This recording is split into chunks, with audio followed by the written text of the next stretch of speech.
We got it all. The secrets of Disco Elysium, the extended lore, the cut content, and the crackpot theories. This video proceeds from discoveries that you might have already made in your own playthrough to the increasingly obscure and unsettling secrets of the world of Elysium. And before we descend to the final layer of the iceberg, I will also rapid fire through a few honorable mentions, so stay tuned for that. Recruiting Cuno. If you fail to save Kim at the tribunal, you will wake up to the company of your friendly neighborhood gremlin, Cuno. They say you got a lot of people killed, like half the town. They say you didn't do shit. I guess that's cool, so I thought I'd stick around. If you decide to join forces, Cuno will take up Kim's empty follower slot to accompany you through the last chapters of the game and offer us valuable insights to the investigation. Does Cuno know? Is it not the wisest man who knows he knows nothing? Yeah, Cuno's fucking wise like that. My personal highlight of the unlikely duo, however, is him defending you in front of your precinct when your colleagues question the success of your investigation. You dinky fucking asshole! This pig right here, this oink oink motherfucker, solved that shit on Death Island. Case solved, go home or fuck off. And if everything goes right, you can even invite him to come with you to enter the junior officer program. Thank you, Cuno. The mysterious pair of eyes. If your Harry is particularly perceptive, he can spot two suspicious eyes spying on him through the little gap between the harbor gates. I'm a mysterious pair of eyes. The eyes are the rarest encounter in the game, not just because you need a perception stat of 9 or more to notice them, but because you need to fulfill that requirement before the end of the first day, after which they will disappear again. We still don't know whose watchful eyes we're really talking to, just that they've spied on Harry's drunken shenanigans since before the game even started. We've had our eye on you for quite some time. The fact that the eyes share a voice actor with the Hardy Boy leader Titus had led some to believe that it's him trolling Harry from behind the gate. But Disco Elysium writer Argo Tulik dismissed this connection as a simple matter of convenience in the recording studio. We can, however, assume that the eyes are affiliated with the Union, since they're on the other side of the gate that they closed for the strike. And after all, Union boss Erectile does have his spying eyes all around town. Evrard probably has eyes on us. I am what people call a local bigwig. I know everything that goes on in Martinez. Making Harry blind. Perception is a funny skill. You can crank it all up to spot the creepy eyes, but you can also get it down to 0 by starting with a low initial stat and then stacking debuffs from items and thoughts. Once Harry's perception hits 0, he becomes functionally blind and unable to interact with objects and characters around him. You can't even go to bed or use a door, because that would require you to see them. At that point, you become unable to play the game until you invest a skill point or make better fashion choices.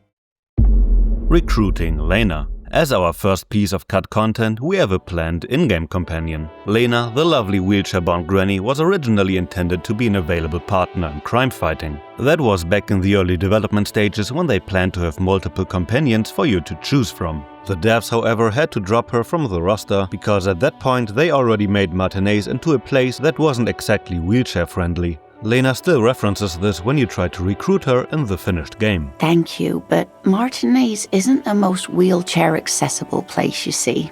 Perhaps another time. Early Phasmid discovery.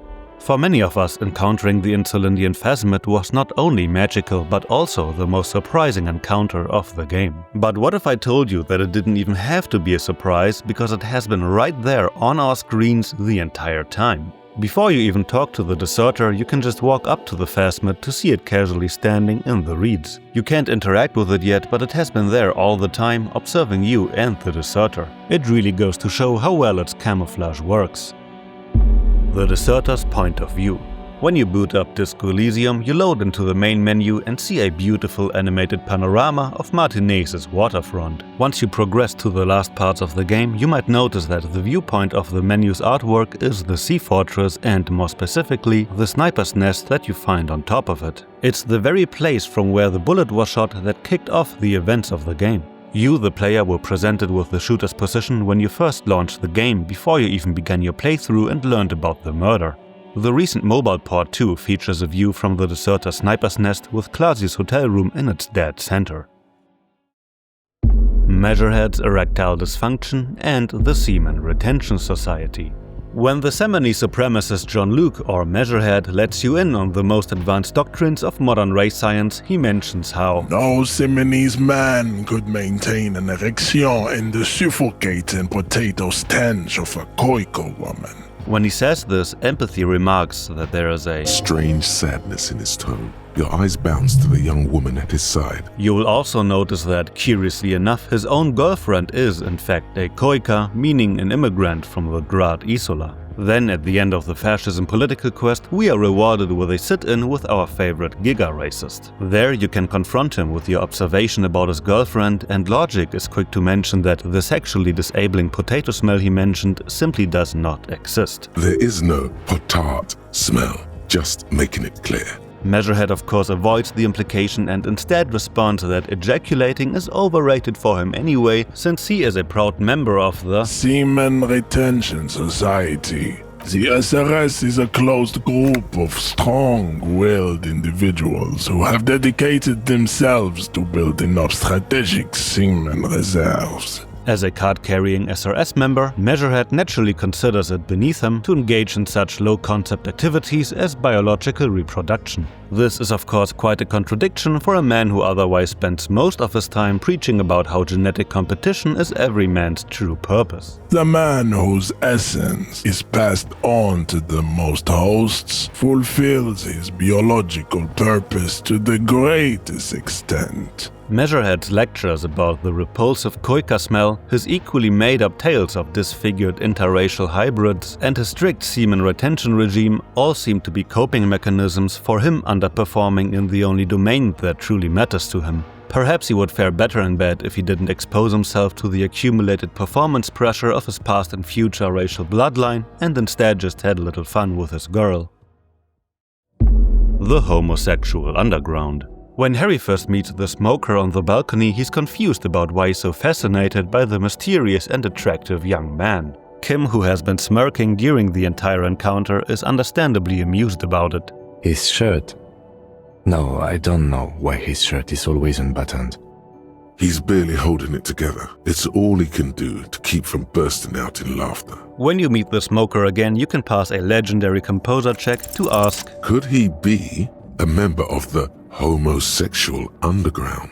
Why? Do you want to investigate? The smoker then reveals that he does in fact belong to his so-called pleasure group meeting on weekend nights. Our amnesic protagonist confesses that, since he is still in the process of reassembling his identity, he's unsure how he relates to all of that on a sexual level. But who knows, maybe you were homosexual in the past. Maybe all of that has been repressed. The conversation rewards you with a thought that lets you ruminate about your sexuality for 8 hours with no conclusion. This, however, does not stop you from inquiring as to whether Kim is a member of the Homosexual Underground. And if you wear him down long enough, he eventually gives in and says, But am I?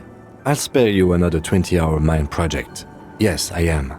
This is all the Homosexual Underground thought rewards you with. You get no stat bonuses of any kind and no 10% bonus damage. Just the option to ask your partner if he's gay, which he will confirm and never bring up again. Now let's get back to work. Dolores Who? The Alternative Dream. The innocent Dolores Day and Harry's ex-girlfriend Dora are essential parts of the game's lore and high-stake theories. Both will be prominently featured in the last part of this video. And yet, even though they are so important, encountering them in the game is completely optional. If you somehow get to the last part of the game without ever hearing of either of them, then your last dream in the Sea Fortress will not feature them at all. Instead, Inland Empire will be relieved about how somehow you managed to dodge it all. The church, the window, and the bad book in the store, on the shelf. You made it, across the Black Sea, unharmed. Harry is bisexual.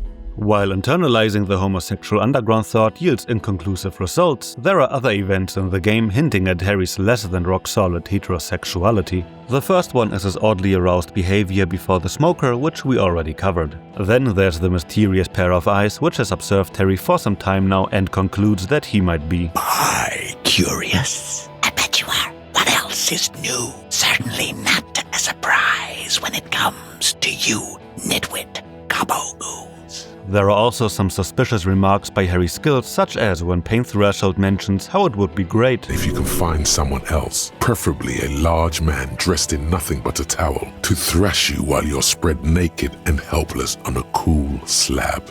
And most curiously, when the racist lorry driver assures you that he's not an anal acrobat in the homo circus. Harry seems to have some unique personal insights into the performances displayed in that circus. Anal acrobats actually train using a series of stomach breathing exercises, not butt clenches.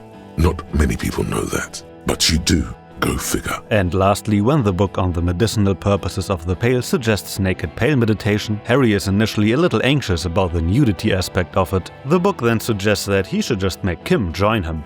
Your partner is even more repressed than you are. It would do you both a world of good to spend a little more time getting in touch with your bodies. Since a book can't really talk or react to your insecurities, we have to assume that, just like with the skills, this is Harry's own mind and desire speaking. Now, obviously, none of these references are conclusive. The way I see it, the writers were deliberately playful here about a topic that is supposed to remain as ambiguous to us as it is to Harry. Alternative voice actors. Before the final cut version of Disco Elysium, only some central characters were partly voiced. Can't talk, pig! She's coming up strong! Throwing rocks! And while the studio managed to hire some professional voice actors and singers, they also teamed up with a few known podcasters, such as the team of Chapo Trap House. We have a right to work! Crazy motherfucker. Didn't think you had that fury in you. Klaasje was voiced by Dasha from the Red Scare Pod, who also once belonged to the same Millennial Left scene a long time ago. First I have to ask, are you okay, sir? The F-word pass. You might have noticed that every single time the F-word, as in the slur for gay man or half of Cuno's vocabulary, is used in the game, it is censored by a quick.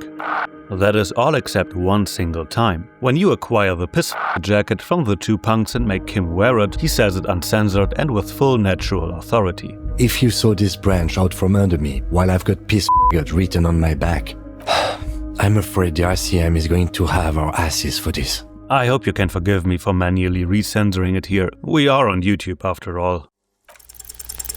The Impossible Door. When you walk up the coast past the DeLorean Church, you will encounter an old military depot and a skill check to break open its door. It's a legendary interfacing check, but at the same time even tougher than that. Because even if you fully max out your interfacing skill or use cheats to give you every benefit possible, the door just won't budge. It's the only check in the game that simply cannot be won even with a perfect roll. Instead, when you inevitably lose the check, you gain a thought that urges you to reflect on the limits of your agency when confronted with an unbending universe and to use this opportunity to grow as a person. Accept it. You cannot open all the doors. You have to integrate this into your character. Some doors will forever remain closed. At the same time, I believe that in earlier stages of the game's development, the depot might have been intended as a shortcut to the island. The old washer lady tells us that it might have been once used as a supply tunnel to move ammunition across the bay to the sea fortress, and it would make sense since it does point directly to it. The deserter mentions such a tunnel system too. There used to be a system that connected the bunkers, tunnels and such. In the finished game, Lillian's fishing boat can only get you to the island a single time, marking a point of no return before the game's last chapter. So maybe the tunnel was once planned as a means to visit and leave the island more freely. But since they never implemented more than its entrance, they repurposed its door into a meta joke about the limits of the game. Layer 2. The Snuff murder radio. The doomed commercial building once had a window repair shop that, together with every business except the novelty dice makers, vanished from the building. When we ask the dice maker what happened to it, she tells us that the business was actually a front for a studio that produced Snuff radio shows. The business was actually set up as a front for an illicit group that was producing Snuff medias. It's a sub-rosa radio station that broadcasts real murders with real victims. Some people pay good money to get off on it. What does she mean, to get off on it? The show, it turns out, was targeted at an audience of people who were aroused by listening to live murders. The ravers have heard of the murder station too. Probably jacked up to some snuff station too. It means like one of those rich boy private radio stations where you can listen to people getting killed on, then jerk off to it. Sick shit. And if that wasn't enough, it turns out that we actually met a participant of these shows earlier in the game. When you get Cuno to trust you, he reveals to you that even he is terrified of Cuno, who is in many ways even more unhinged than him. She's not crazy. She's insane. Dangerous. She smoked a man. That's right. She's a killer. Snuff radio shit. Believe me, pig. You don't want to know. During this conversation, Shivers tells us that there's something cold in the air, like water lapping against cold stones or dripping in a hallway nearby. 3 years ago, there were shoes in the corner. We know that the studio was located right next to the dice maker's workshop, and indeed, if we look into their shared hallway, we see an old pair of shoes lying in the corner. Lastly, the Snuff show might be tied to Tiberius Hardy, the brother of Titus Hardy, and a window repairman. Him being in the window repair business is his only link to the murder radio though, so treat this as a matter of speculation. Cut ending number 1, the eject button ending. When you internalize the finger on the eject button thought, it seems to grant you a daily option to make your exit. Looks like you thought about how much they'll miss you and the freedom of finality for too long. And now you've decided to actually yourself. The train leaves the station every evening, 2100. Make sure you have a gun and bullets. And indeed, instead of giving you any stat bonuses, the thought just says that you now have the option to prematurely end your playthrough once a day. However, even if you have your gun and a bullet ready to go, nothing happens because the eject button ending was cut out of the game. The full procedure and its corresponding voice lines, however, can still be located in the game files. Sounds like you're a potential suicide cop with his finger on the eject button, ready to let go of this life. It would be the honorable thing to do. It would really show them. Show her too. And if you committed to it, the ending screen would have been titled Cop finally himself. Adding the finally is of course a little brutal. I guess it's supposed to show that Harry has been going on about it for quite a while now. Cut ending number 2, the self-immolation ending. When you acquire the bottle of pure alcohol from Rosemary, transforming it into a Molotov cocktail is currently the only thing that we can do with it. But there was once an ending in the game that involved Harry lighting it on fire, gulping it down and burning to his death in the process. Cop self-immolates in the streets of Martinez. A detective lieutenant of the RCM went up in flames yesterday after setting a bottle of 197.4 proof alcohol on fire and taking a drink. That's just like him to take his leave in a fit of theatricality while the rest of us have to clean up the mess, Satellite Officer Vic Mayer commented. And again, they really had to do him like that.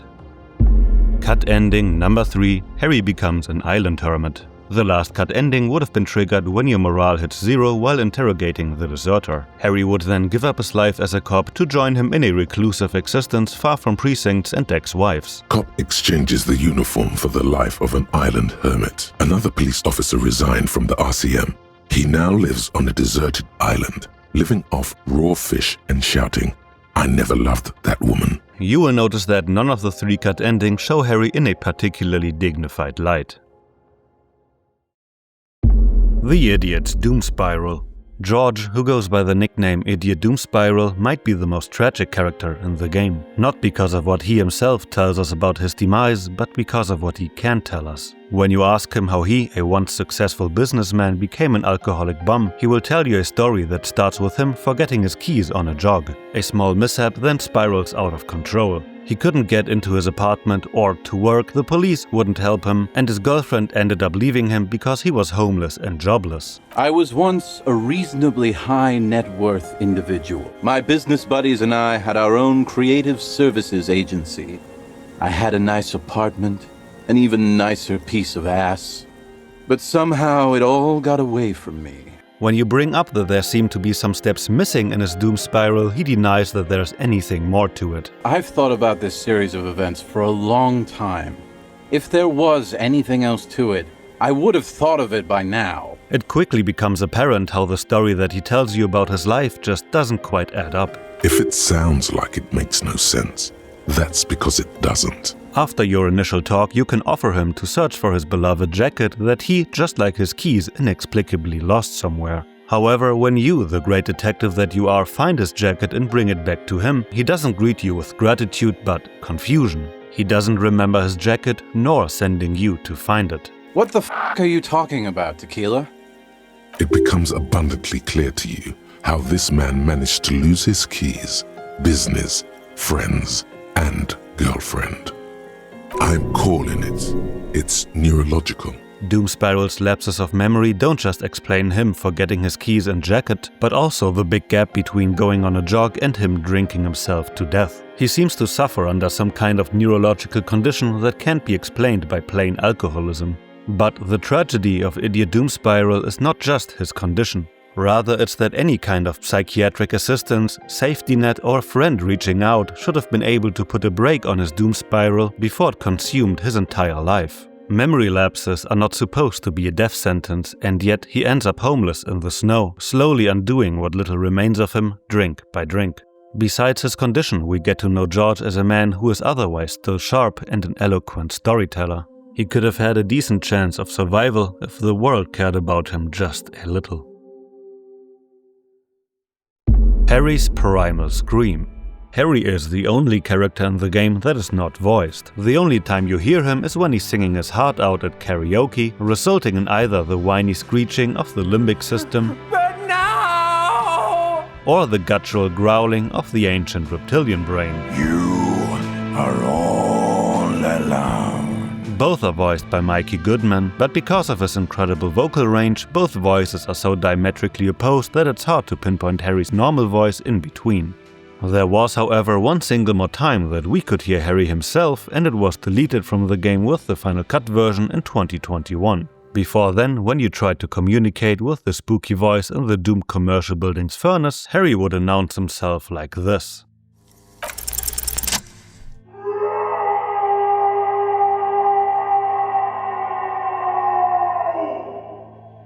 Something breaks loose in you. A mighty bellow echoes throughout the chimney's depths. The chatter of tiny voices above suddenly cease. Then, Hello? You've awakened the entity. As it turns out, your primal scream did not reach any malign entities, but instead the novelty dice maker on the top floor. We will return to her in the very last layer of the iceberg to find out why she in particular is immune to the curse of the doomed commercial building. Harry is Kras Mazov's son. Harry could be the illegitimate son of Kras Mazov, the late father of scientific communism and leading figure of Elysium's global communist revolution. What are you, Kras Mazov? When Harry comes across the bust of Kras Mazov in the room of Stepan the student communist, he will notice a certain similarity between Kras and himself. And who could deny it? Well, you both do seem to share an affinity for sideburns. But it seems like old Kras here didn't drink nearly as much as you. From that point on, you will be able to make remarks throughout your playthrough about how you might in fact be Kras Mazov himself. Look at yourself, Kras Mazov. It has to be you. It all fits. Everything about it. The revolutionary heart beats within. Kim, of course, plays the role of the buzzkill again and states how Kras Mazov looks Samaran, and you don't. To which Harry can retort that actually he is part Samaran himself. This has led the game's fan community to believe that even though Harry can't be the dead Kras Mazov, he could still be his illegitimate son. He certainly looks the part, and the timeline would make sense. Harry was born in 07, 1 year before Kras Mazov died in 08. Additionally, Harry was raised by a single mother of Insulindian descent while having no recollections of his father, from whom he would have inherited his Samaran side. And lastly, Harry might have also inherited his extra-physical abilities from his hypothetical late father, but more about that at a later point in the video. Okay, you win. Be Kras Mazov then. I don't care. Old Man Romance. The two petanque-playing retirees René and Gaston might be the most metaphorical duo of the city. The royalist on the one side and the friend of the Union on the other represent the city's past eras, monarchy and communism, as well as the current most popular outlooks of the town, right-wing reaction and left-wing nostalgia. René and Gaston have spent a major part of their life involved in a love triangle where they fought over a girl who ultimately remained undecided between the two. The channel Albatross makes the great point that this girl might have been a stand-in for the city itself. When you first meet the two old men, they're bickering like an old married couple. They seemingly hate each other, yet spend all day playing petanque together. On the 5th day of the game, René will die of heart failure. When we talk to Gaston afterwards, we find him heartbroken. If you ask him if he loved René, he will suppress his tears for a moment to tell you. Yes, I loved that angry prick. He didn't deserve it, but I did. While we can easily interpret Gaston's love as platonic, that's less the case when we talk to René about Gaston before his death. When we succeed in a pain threshold check, which I think is a fitting skill for this, we gain insight into the inner life of the old monarchist. He would sooner die than let it surface. There's tenderness in the Carabineer's look, tenderness that's curdled into pain or something darker. Even worse, a love aborted and smothered, stamped beneath his brilliant boot heel. You catch the old Carabineer's gaze, slowly leaving his opponent's wrinkled face as his dark eyes meet yours. Whatever turmoil raged in him a moment ago is quelled for now. Like the last rays of the evening sun, gently kissing the day goodbye, before giving way to unfathomable darkness. Wheeled back into the darkest unexplored depths of his mind, never meant to be shared, seen, or confronted. A true master of his emotions. Hopelessly alone, behind the unbreakable walls he spent a lifetime erecting. No one will ever know him. René's feelings for Gaston were never compatible with the ideology that defined his entire life and that he never let go of even after the death of the old regime. His emotional path mirrors that of Harry if he is to take the fascist route and become the stoic icebreaker in an attempt to render himself immune to heartbreak. In a way, René's and Gaston's dormant feelings for each other explain why the girl they both loved could never commit to one of them. Maybe she felt something about the two men that they could never admit to themselves. Montage Lore. In 2023, Zaun released the game's collage mode that lets you play around with character models. Hidden in the montage backgrounds, however, were secret puzzle pieces that show you a glimpse of past and future events of matinees if you put them together. There are 4 unlockable secret scenes in this new mode, each with a small piece of narration. The first depicts the fishing village being torched by the suzerain to suppress the Communard uprising. The second one shows us the eventual founding of the commune of Revachol. The third one is set in the near future, where Evrat's youth center is built on the bulldozed fishing village. The final scene is set 20 years after the events of Disco Elysium and depicts how the plaza has been turned into an abandoned advertising space, including a horse monument that has now been shittified into a minimalist corporate logo. Martinez is a monument now, a characterless tableau to borderless sociopathy. The relation of these scenes to the game's canon timeline, however, remains highly debatable, since they were created when many of the main writers of the original game already left the studio. Japan's 25th skill. Translations are difficult. Even within language families, you often can't convey the subtleties of the original text. This challenge, of course, becomes infinitely more difficult once you translate between languages as different as English and Japanese, especially for a game with over 1.4 million words. That's why Disco Elysium's Japanese lead translator Yosei Muto wanted to stay as close to the original text as possible without subjecting it to localizations. Localization here means adapting the original content to the cultural and linguistic norms of the country and language to which you translate it. These donuts are great! Jelly-filled are my favorite! Muto's solution was to introduce what he calls the 25th skill, which is a little text insert that pops up in your dialogue from time to time to give you insights into the meaning of the original text. It's supposed to work like a miniature encyclopedia skill. Old heads like me might also remember this practice from early anime fansubs. And since we're talking about Disco's translations, did you know that the game is unique in that it lets you switch between languages with the click of a button? It makes Disco Elysium into a great tool for learning new languages. Dedicated community members have even taken it one step further and made guides on how to add an automatic dictionary to the game, making Disco Elysium into a genuinely valuable resource for language learning. Auto-erotic asphyxiation. Maybe you're like a masochist. When you have played Disco Elysium for a while, you will notice that Harry is, for lack of better words, a bit of a freak. Not only will you encounter numerous references to BDSM practices throughout the game, but especially if you go down the ultra-nationalist path, also a perplexing number of cuckoldry fantasies about foreigners. They're getting pleasured by foreign men with superior testosterone levels. They'll wear you like a sock, Harry boy. There is, however, one practice that keeps getting mentioned repeatedly, and since it takes two to tango, it also involves your good friend, the horrific Necktie. Yes, and perform autoerotic asphyxiation on yourself with your funny necktie, out in the open somewhere. Auto-erotic asphyxiation is the practice of strangling oneself for the purpose of sexual arousal. Let me just tighten up a bit for you. Is that good? You sick wild boy! This particular technique of self-stimulation is not just the leading cause of autoerotic fatalities, but in Harry's case involves a libidinal attachment to the idea of dying, or more concretely, hanging. In your conversation with the hanged man, which, since he is dead, is a dialogue with Harry's projection of himself, you can suggest that he was aroused by the act of getting strangled, to which he will ask, "Do I look like an erotic auto-asphyxiation type to you?"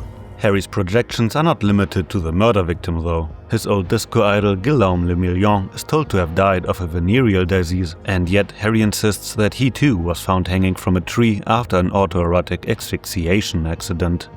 Between Harry gaining pleasure from strangulation and his necktie evoking associations of death, the knot reminds you of a noose. We can assume that Harry has connected a certain sexual excitement to the idea of hurting, if not ending himself. By the way, when I researched the topic, I found out that this connection exists on a historical level too. Asphyxiation might have been first used as a treatment for erectile dysfunction after we observed how publicly executed men developed an erection while being hanged. Anyway, subscribe to the channel for more exciting autoerotic asphyxiation facts. Truce with the Furries. Up until 2018, Disco Elysium was supposed to release under the name No Truce with the Furries. Lead designer Robert Kurwitz recently revealed the reason for changing the name last second before release. Sellepärast, et selle mängu nimi alguses oli No Truce with the Furies, mis näeb välja nagu No Truce with the Furries. Et inimestel oli mingi furry nali selle kohta. It turned out that, in a very predictable turn of events, people online were already making fun of the name and mispronounced it as No Truce with the Furries. The old title, however, survived in several ways. If you decide to work with the Ravers to create a nightclub in the old DeLorean church, you can name the club after the game's old name. No Truce! It's settled then. Everyone welcome to No Truce with the Furies. The poem from R.S. Thomas that inspired the old title is also still shown at the start of the game. The poem with the fitting name Reflections revolves around struggles of identity and self-hatred, motives that are all too central to Disco Elysium. The first lines of the poem return in the game when Kim asks you to suggest a name for the murder case. You can propose naming it The Furies Are at Home in the Mirror, but Kim, the old buzzkill, is not having it. Furies? Yes, well, I don't know. I have to be honest, I'm not experiencing the internal strife that it refers to. And also, could you make it less poetic somehow? But then, in one of my favorite twists of the game, you can walk into Kim's room after the tribunal to see in his notes that he took your suggestion to heart after all. The Furies are at home in the mirror. He went with the Furies. Perhaps the internal strife it implies was not so off after all. Or perhaps to honor your wishes, or for some other reason. Hard to say. Entroponetics. Entroponetics refers to the study of the Pale, the mysterious phenomenon that covers 70% of the known surface of Elysium. I have divided 3 approaches to it into different levels, each assigned to successively deeper layers of the iceberg. The exact logic of the Pale was explicitly left a mystery by the writers, just like it's still a mystery to the inhabitants of Elysium. But there are enough hints and clues in the game that we can compile to arrive at a sufficient notion of it. So while none of the theories have a claim to absolute truth, they all manage to explain certain supernatural and Pale-related phenomena in the game. But in order to get into the advanced theories of the Pale, I want to give a quick overview over how the game first presents it to us. Because our first introduction to the Pale is a rather abstract one. Joyce tells us that the Pale is something whose fundamental property is the suspension of properties. Physical, epistemological, linguistic. It is the transition state of being into nothingness. This void of Pale is what lies between the few livable areas of Elysium, which are coined isolas for how they appear to be islands in a vast sea of Pale. When we ask the Pale driver about it, someone who has spent a good part of her life trucking in between the isolas, we learn that the Pale contains scattered shreds of memories, dreams and experiences from all of Elysium's inhabitants, and that these fragments irradiate your mind if you travel through them for too long. They are someone's memories, boy. What difference does it make if it's me or not? So now the programmer confirms this too. Pale is a shroud of memories, and it doesn't really distinguish to whom those memories belong to. The dissolution of identities is an entropic effect of the Pale. Entropy is a concept in physics that refers to the disorder or randomness in a given system. Entroponetics borrows its name from it because the Pale is the entropy of Elysium. It's the loss of spatial, temporal and personal identity, the disintegration of a cohesive reality into its disjointed elements. Items, people, even words will tumble. All will lose its meaning in the coming years. Maximal entropy also describes the equilibrium condition that a system settles into when left alone. The game refers to the state when it describes how a fully pale-covered world would be. One with the state of the world before reality began. The rest state of humanity. The last basic attribute of the Pale is that it's growing in size. One of the few measurable effects of the Pale is that it is expanding at an unknown rate. The global increase in Pale is no mere theory, but confirmed in the book Sacred and Terrible Air, which is written by Disco's lead writer Robert Kurwitz. The book too is set in the very same world of Elysium 21 years after the events of the game. During its story, the Pale is taking massive stretches of land in all of Elysium. But we will return to the book at a later time, because now that we got a few basics out of the way, we can proceed to our first entroponetic theory. Entroponetics Level 1, the Magpie theory of the Pale. At the end of the game, we learn that the Pale is by no means a natural phenomenon, but a byproduct of human civilization, or more concretely, of human consciousness. The Pale too came with you. No one remembers it before you. There is an almost unanimous agreement between the birds and the plant that you are going to destroy us all. It is a nervous shadow cast into the world by you, eating away at reality. A great, unnatural territory. Its advent coincides with the arrival of the human mind. Given enough time, you will wipe us all out and replace us with nothing. We suspect it will be something like the oxygen holocaust that wiped out anaerobic life 2.6 billion years ago, when organisms first started breathing, only much worse. This corresponds to a theory of the Pale that was popularized through concept art commissioned by Zaun. It suggests that the Pale is brought into being by individuals known as magpies, humans that are sensitive to a cryptic stream of information radiating from the future. When ideas are extracted from this future and are manifested as novelties, be they of technological, artistic, ideological, or a different quality, it creates something that does not belong into the current world just yet. The Pale then is the manifestation of a stream of future that was preemptively realized and thus void and dead upon its arrival in Elysium's reality. This is why Noid and the Crabman call the DeLorean Church a sarcophagus built around something dead, because the Pale hole in the church is dead nothingness spilled into their timeline. The Pale can thus be understood as the counterbalancing force of Elysium, a void compensating for the things that are not supposed to be there yet. It's the negative equivalent to everything that humanity has prematurely appropriated from its future. It is, after all, against the laws of reality to just produce something out of nothing. That is why these somethings are accompanied by the nothingness of the Pale. Harry too might be a so-called magpie. After all, his skills regularly tell him about events that will happen later in the game, or even 20 years later in Sacred and Terrible Air. And speaking about the book, it features a paranormal investigator who obtains his information by, quote, reading the Pale like a magnetic reader. It's a phrase that Trant borrows to describe Harry's detective skills. As a police detective, he's like a magnetic reader on the world team. And while the Magpie theory was never canonized, I think it is able to explain too much of the game to be discarded. For example, when we find Van Eyck's discarded tape that contained revolutionary music for his time, our thought cabinet speculates on why he might have thrown it away. But why? Did he think it was retrograde? It wasn't. Perhaps he caught a glimpse of the future and did not want for it to arrive just yet. Van Eyck seems to have received his music from a future that he knew was not supposed to enter his present yet. Another hunch about the Pale mechanisms proposed by the Magpie theory seems to have devolved into a racist conspiracy theory as presented by Gary. The future. The Coelites are helping themselves from the future, and every little incremental improvement they receive in the present has major ripples all along the timeline by smuggling ever more advanced tech down to the past. I'm sure you can see where this is heading. My third case for the Magpie theory is the existence of innocences, the personifications of Elysium's world spirit. They are said to function very similarly to magpies, albeit at a greater scale. An innocence is infallible. The decisions made by one are not decisions. They are inevitabilities. What would have happened anyway? Only accelerated, packed into decades instead of centuries.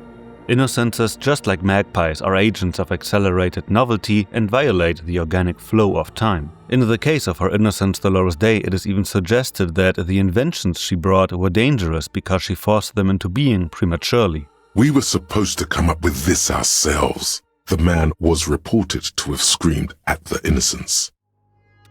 Lastly, the Moralintern's understanding of Pale mechanics seems to correspond to the Magpie theory of the Pale. Elysium's largest political institution follows a philosophy of slow progress and is heavily invested in suppressing novelty and controlling the spread of Pale. After all, the Moralintern is responsible for ensuring the continuance and flourishing of mankind for the next 3,000 years. The planning division must account for a great many possible outcomes and chance events. To navigate into a future so far ahead and to make sure that Elysium survives on the way, the Moralintern has specialized in the creation of so-called contingency spreads. These are datasheets that map all future timelines that are possible from the standpoint of the present. When we speak of contingency spreads, we are talking about the most fantastically complex data visualization human beings are capable of producing, with thousands of events, from elections and wars to natural disaster or scientific miracles, and millions of possible outcomes. You might also imagine these spreads as a kind of tree, with every juncture representing a different event, and every branch representing a different timeline. No one can know the future. But with contingency spreads, it is possible to predict what the future realities might reasonably look like. With this data, the Moralintern can detect deviations that occur against their predictions. Magpie activities would introduce impossible timelines, urging the Coalition to contain its source to minimize the spread of Pale. The theory that Harry himself is a magpie seems to be supported by how the Coalition disappears him if he decides to report before their committee about his experience with Martinez's Entroponetic anomaly. Weeks later, no answers about extracted cop. Early reports that the lieutenant was investigating entroponetic phenomena along the coast have not been confirmed. Extraphysics Part 1 – Inframaterialism. If magpies exist, their capabilities would be classified as extraphysics, a concept that, in Elysium, accounts for what other fantasy worlds might call magic. Inframaterialism too is a branch of extraphysics. It's an obscure school of Mazovian theory that insists on how, under certain exceptional circumstances, the proletariat's embrace of historical materialism may be so fervent that their beliefs take form in the world of matter as a kind of revolutionary plasm. Depending on a collective's belief in communism, this plasm is said to influence material reality and transcend its natural laws. Its effects are supposed to range from increased agricultural yields and architectural stability to strengthened beard growth and sexual vigor. Hyperproductive vegetables and ultra-horny communards. The commune of Revachol once attempted to harness the power of revolutionary plasm for military purposes to crush invading coalition airships with their collective will. Unfortunately, they were instantly vaporized by airstrikes. Picture the lot of them, all standing with their fingers in the air 1 minute, the next reduced to a bloody mist. But inframaterialism doesn't just play the role of a refuted pseudoscience. At the end of the communist questline, Harry attempts to channel his own plasm and help the students build their matchbox tower, whose structural design has absolutely no business staying up for long. And yet, if you collected more than 20 communist points in your playthrough, the tower will remain stable for just a little longer than it physically should. There, in the middle of the floor, the winding spire quivers with an improbable energy. This is impossible, right? There's no way it's really staying up like that.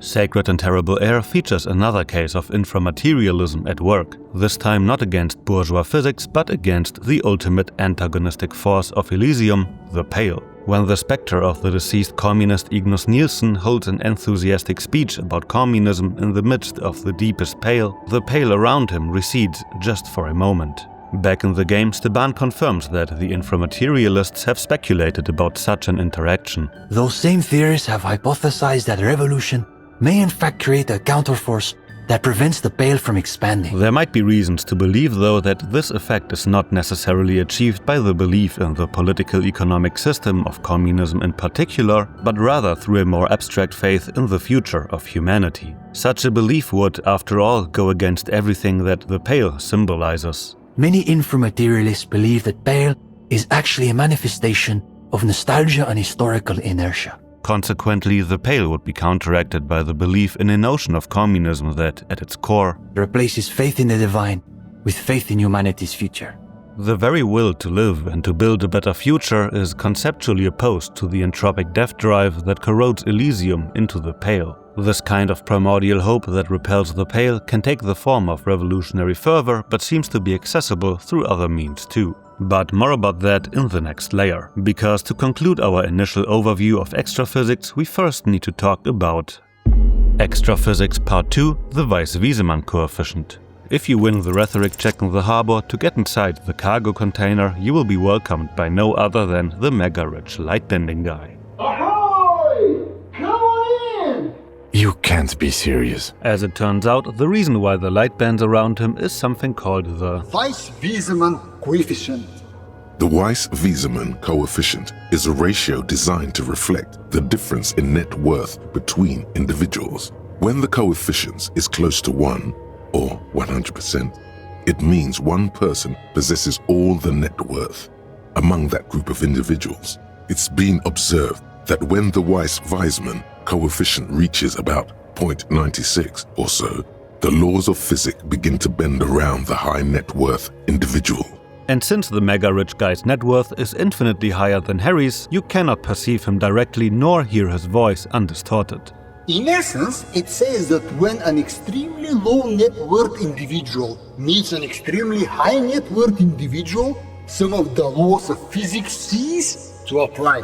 The reason for the distortion is not a subjective hallucination on Harry's side. Rather, it's the visual manifestation of their objective social relation in terms of wealth inequality. Just like the inframaterialist's plasm, the Weiss-Wiesemann coefficient too affects the very laws of nature. And if you encounter the mega-rich lightbending guy before meeting the student communists, you can share your observations with them. But if it's true that this individual possesses so much capital that light literally bends around him, then that must mean that capital in sufficient quantities must exhibit its own plasm-like qualities.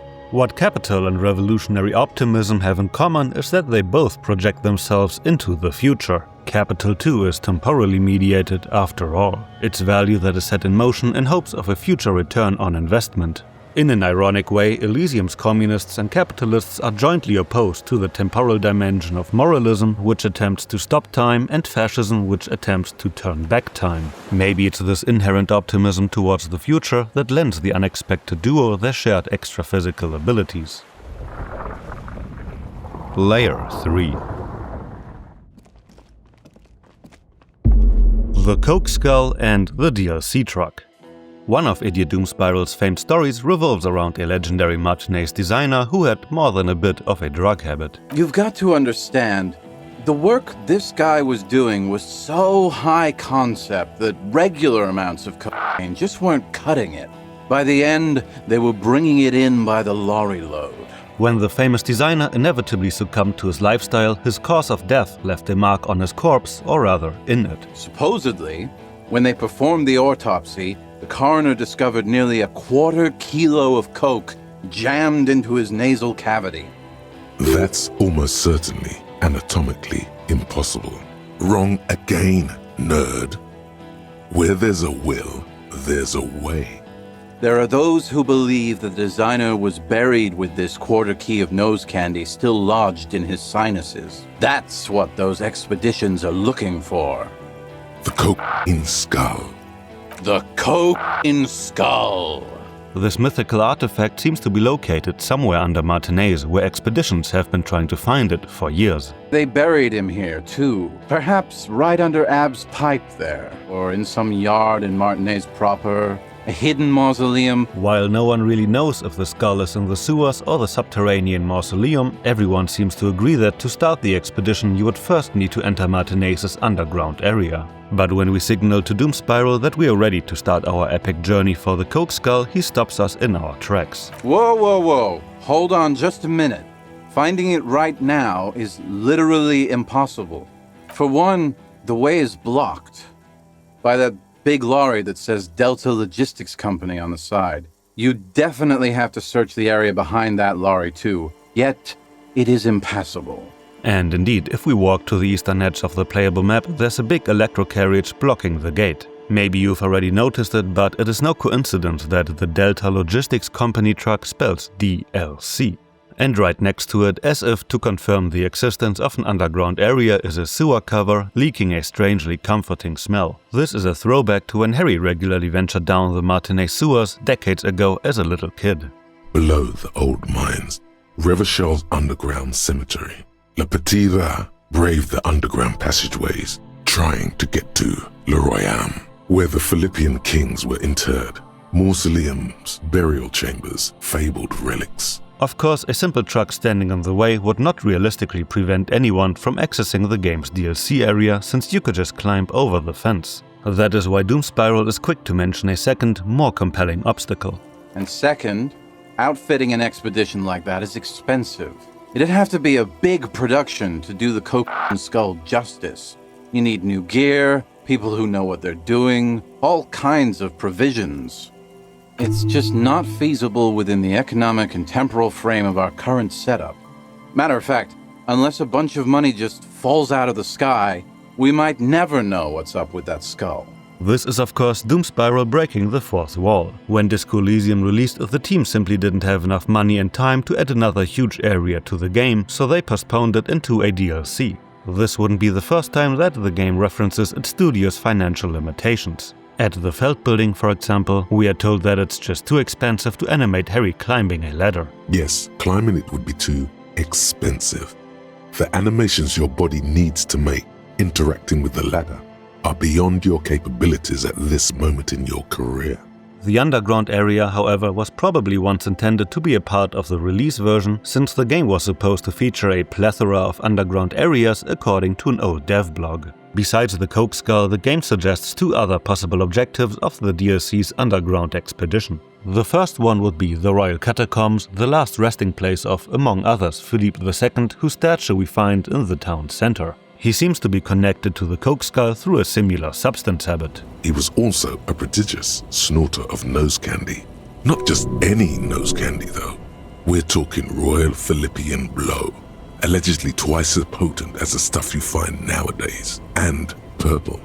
Philippian cocaine was purple. Shivers mentions that his mausoleum is supposed to contain untold quantities of the purple powder, the same that we might find in the sinuses of the designer's skull too.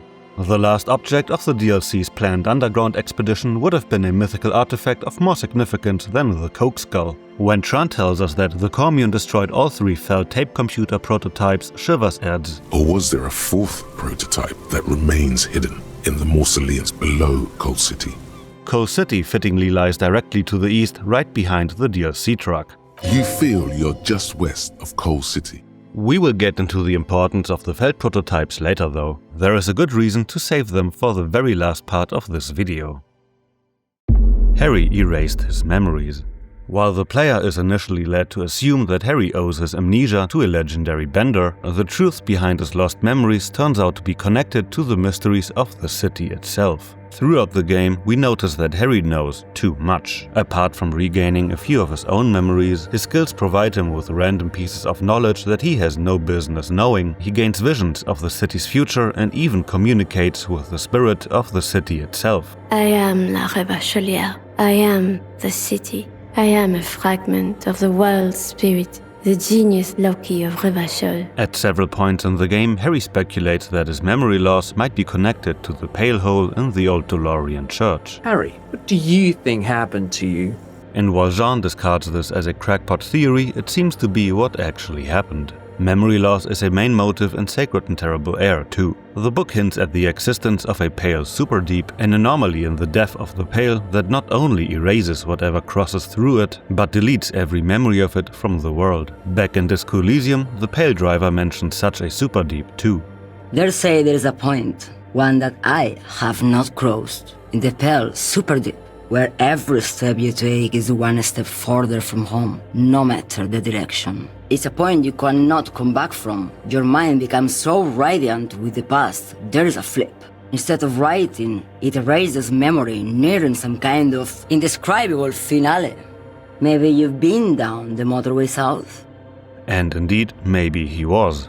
The 2mm pale hole seems to be exactly that, a condensed pale superdeep, a nucleus from which the pale will spread. And just like all frequencies are told to cease in the pale superdeep, the anomaly in the church too shrouds you in absolute silence when you stand under it. We also know that it was the pale anomaly that absorbed the data from the businesses of the doomed commercial building, causing most of them to declare bankruptcy. So maybe Harry received his impossible knowledge of the city by partaking in what information the pale anomaly absorbed from it, all while having his own memory swallowed by the pale hole in the process. This would be the anthroponetical explanation of how he is connected to the city spirit through shivers, and it explains his disjointed, seemingly random insights that he gains about his environment throughout the game. Trant's remark about Harry fits into this too. As a police detective, he's like a magnetic reader on the world tape. Harry's been pushed flat against it. Total input. He implies that Harry's reading of the world is not merely observational, but that it has a certain immediacy to it, as if he encountered it directly. There is reason to believe that Harry's fateful encounter with the 2mm pale hole was not an accident either. When you try to form a theory on the pale hole, logic states that you don't have to. You already have. A long time ago. You have an explanation for all this. The person you were knows. You can also share with Kim and Sona that you have researched the matter of pale holes before. An amateur anthroponetic police officer. I'd like to say I've heard stranger things, but I'm not sure. And lastly, Inland Empire implies that your condition might mirror that of the pale-worshipping crabman. The crabman? From what I've heard, his state could be reminiscent of pale overexposure. Time perception-related illnesses, memory malfunctions, thought insertion. And then there is you, and what happened to your mind. Are you not a Seraph in worship too? And as to why Harry would decide to microwave his head in the pale hole, I think the simple truth is that Harry was a terribly depressed and heartbroken man before the events of the game, someone who regularly attempted and failed to kill his memory with alcohol before he decided to step up his game and bring out the big guns. In the game, Harry faints from simply finding an old letter from his ex even after losing all memory of her. It's understandable why he wanted to delete it altogether. The Church Raid. Harry's acquaintance with the church and its pale anomaly precedes the game's events by not just a few days. It seems that he was engaged in a joint police operation in the church before the murder case. There was a police raid a while back. I heard the place was shot to pieces. Your station was involved, I hear. The crabman semi-confirms the incident too. Something like that. But has lost most memory of it to the pale. At the end of the game, however, we can ask Jean if by any chance we shot up a church lately. So he remembers that. Yes, there may have been a raid on some churches. It wasn't good press. Shooting up churches never is. Our enemies were hiding in a church, to the best of our information. That's it. I'm not talking about this anymore. Your security clearance is shit tier right now. You have to wait for it to go up. We learned from Zhang that there were raids not on one, but several churches. This corresponds to how all 7 Dolorian churches in Revachol are implied to contain pale anomalies. There were 7 Pinewood churches built in the first decade of Revachol settlement. We also learned that the operation was secret enough to withhold details from anyone outside the inner circle, and that the targets of the raids were the enemies of the RCM and, by extension, of the Moralintern. My theory here is that since the Moralintern is engaged in pale suppression, their designated enemies might have been working towards the opposite goal, to release the dormant anthroponetic catastrophe that lies suppressed in the churches. Perhaps they are religiously devoted to the pale like the crabman and want it to spread. There is, after all, an ideology for that. There is a name for this ideology. Entropilism. A faith in and desire to accelerate the spread of Pale across the world, until humanity has reached what its adherents call the rest state of humanity. The church raid might have also initiated Harry's plan to erase his memories. If Harry first came into contact with the Pale Hole during the raid, it would have happened under the towering mosaic of Dolores Day, who Harry's mind associates with his ex-girlfriend Dora and the memories of her that he wants to abandon. When Harry asks himself what shattered her mosaic, logic suggests something during the raid the lieutenant mentioned. A gunshot. So who knows, maybe Harry himself fired at the mirror to shatter both it and everything he associates with it. It would have been a fitting metaphor for his desire to delete his memory of Dora, for which he would then use the Pale Hole that is conveniently housed right next to her. The pigs inherited Harry's memories. If you have been a good boy to the Union, Erectile will let you in on the location of your gun. But as soon as you arrive at the designated spot, you will face your gun pointed at you in the hands of Marianne Leplante or the pigs. This is the pigs. Show me your hands. Back up! Back up! Status unconfirmed! Yeah, back her up. Right up against those boxes and do some sex healing. As it turns out, the poor lady suffers under some kind of identity disorder and thinks that she is a policewoman. While the game suggests that this is the result of loneliness, mental illness and police radio shows, there seems to be something stranger at work. We know that the effects of the Pale Hole are not limited to the DeLorean Church, but are already spreading and have bankrupted at least a dozen local businesses. And its effects on humans include memory malfunctions, thought insertion? The last one, thought insertion, might be relevant here. What if the Pale Hole did not just absorb Harry's memories, but gave them to Marianne, who was at that point already a husk of her former self and thus a welcoming vessel for Harry's old identity? After all, she was drawn to Harry's personal gun, carries Harry's old head with her, and even managed to find a badge from Harry's precinct. Her mind could have received Harry's memories in the same way that Harry received his insights into the spirit of the city.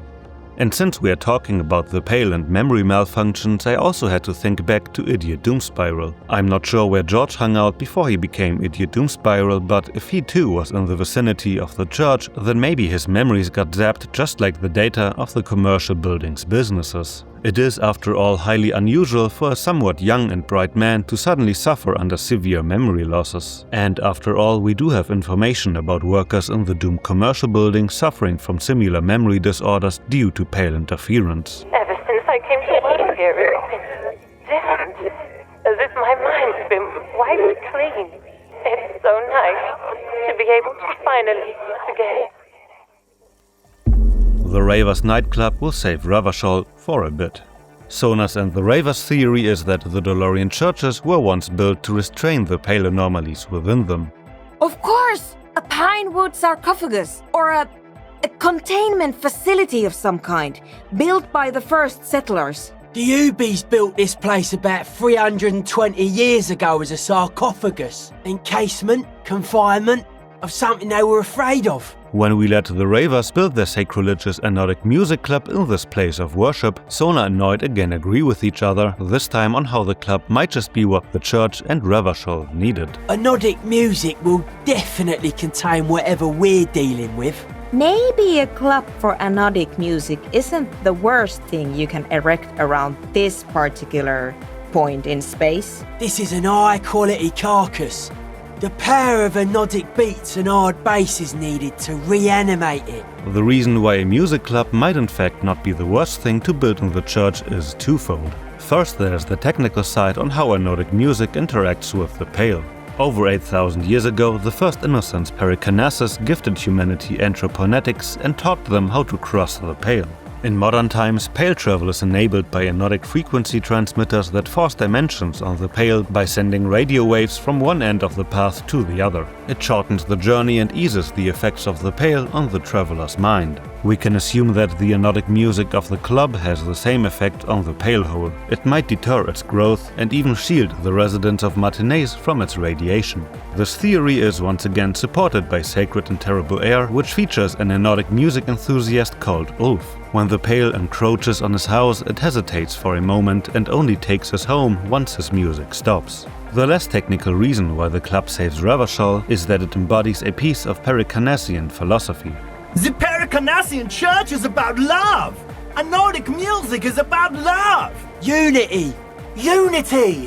What I said before about the abstract idea of communism in Disco Elysium applies here too. Both philosophies, the political optimism of the Inframaterialists and the Perikinesian love, project hope into the future and solidarity into the present. They both create a contrast to the managed decline that dominates Revachol's political climate as well as the minds of its residents. The similarity is no coincidence either, since it's not just the ravers who invoke the first innocence perikinesis. The theorist Buncher and Watman, not inframaterialists, but theorists nonetheless, say that communism is a secular version of perikinesian theology, that it replaces faith in the divine with faith in humanity's future. Love, solidarity, hope, and faith into humanity's future, regardless of whether it is manifested in politics or art like music, seem to be Elysium's foremost weapons against the Pale. Trant is a Moralintern Spy. When we first meet Trant Heidelstamm on the boardwalk before the Feld building, we get the impression of a friendly and educated man who is showing his son the sights. It really is a nice change of pace to finally meet someone who appears so, for lack of better words, normal. After meeting all kinds of suspicious weirdos, drunks and political extremists, he seems to be one of those European upper-middle-class tourists that you meet in all corners of our real world. Soon, however, this very normalcy becomes suspicious itself. What does a moderately wealthy and well-traveled guy do in the poverty-ridden dump that is Martinez? A part of that mystery is resolved at the end of the game when he reappears as the, quote, civilian special consultant of our police precinct. Special Consultant Trant Heidelstamm. At that point, we can already assess that, despite his otherwise talkative nature, he seems to be a very good liar who had no reservations at all about concealing his identity to you before. When you ask what Trant is doing on the team, Jong will tell you that he's here to see if you're insane. To which Trant will specify, I was asked to share my take on some of the more obscure theories developed in Königstein in the 30s, like partial psychotraumatic amnesia, group personality theory. I was asked to participate as an expert. I'm at best an enthusiast in cognitive science. My background is in something else entirely. I engage in neurology on a merely theoretical level. My first thought was that if the precinct really needed to assess one of their policemen's mental state, a run-of-the-mill psychiatrist would have done the job. But not only is Trant no ordinary doctor or psychiatrist, but when we inquire about his specialization, he immediately tries to evade the question. In fact, I should probably get going. Which is quite interesting, considering that we are dealing with a man who is usually talking our ear off when we ask him about literally anything else. But before we dive into his specialization in fringe theoretical neurology, let's catch up on what makes him a likely candidate for a spy. In the Moralintern questline, Trant is our go-to moralist. When you ask him about the Moralintern and the Coalition, he seems to be incredibly educated about the bureaucratic intricacies of both. The Moralintern is, as a reminder, the largest political entity in the world of Elysium. It is strongly allied with the Coalition of Nations, the military alliance that violently struck down the commune of Revachol, indiscriminately killing tens of millions in the process. These days they're engaged in keeping Revachol under colonial surveillance to make sure that no uprising ever happens again. Trant is quite fascinated by the Coalition's strategies to establish control over Revachol's populace. That's exactly what the Coalition intends. You see, they would prefer that most people in Revachol don't think of themselves as living under a military occupation. That's why they generally prefer to keep their warships at a discreet distance from major population centers. That is certainly how the Coalition intends for it to be seen. You know, I once read a very interesting paper from Messina on the psychology of air-based artillery.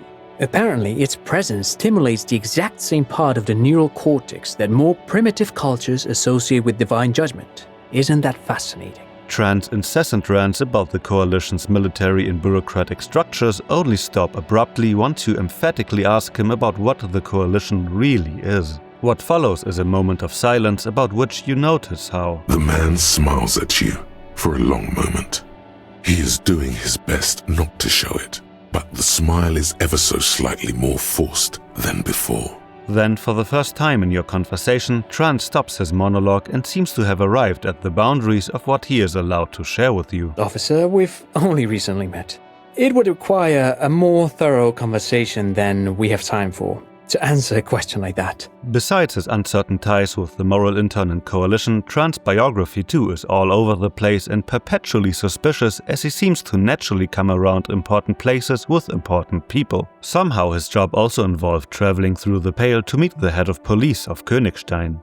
Then, for some reason, he was again a so-called special consultant, but this time for an art exhibition at the Wompty Dumpty Dom Center, again on an entirely different Isola. Wait, did he just say Wompty Dumpty Dom Center? Like it's the most natural thing in the world. The art market around the center is said to be a hotspot for large-scale tax evasion, which is of course something that a Moralintern official might be interested in. Lastly, it seems that even your precinct's boss, Captain Price, thinks that there's something off about Trant. He is the only person who the captain explicitly excludes from his list of trusted precinct members. Heidelstein? No. So, to sum up our suspicions, why exactly would a well-educated man who is suspiciously wealthy and widely qualified, with plenty other career paths to choose from, and who specializes in esoteric neurology, decide to be a part-time consultant for a decrepit and underfunded police department whose captain doesn't even trust him? On the one hand, we have the generic accusation that he is a spy sent by the Moralintern to keep tabs on the precinct and report any irregular activities. This mission would of course be warranted, since Captain Price actually seems to be planning some kind of revolution, as revealed in the game's final esprit de corps check. Maybe the Moralintern caught wind of his plans and decided to have a closer look at everyone who might be involved.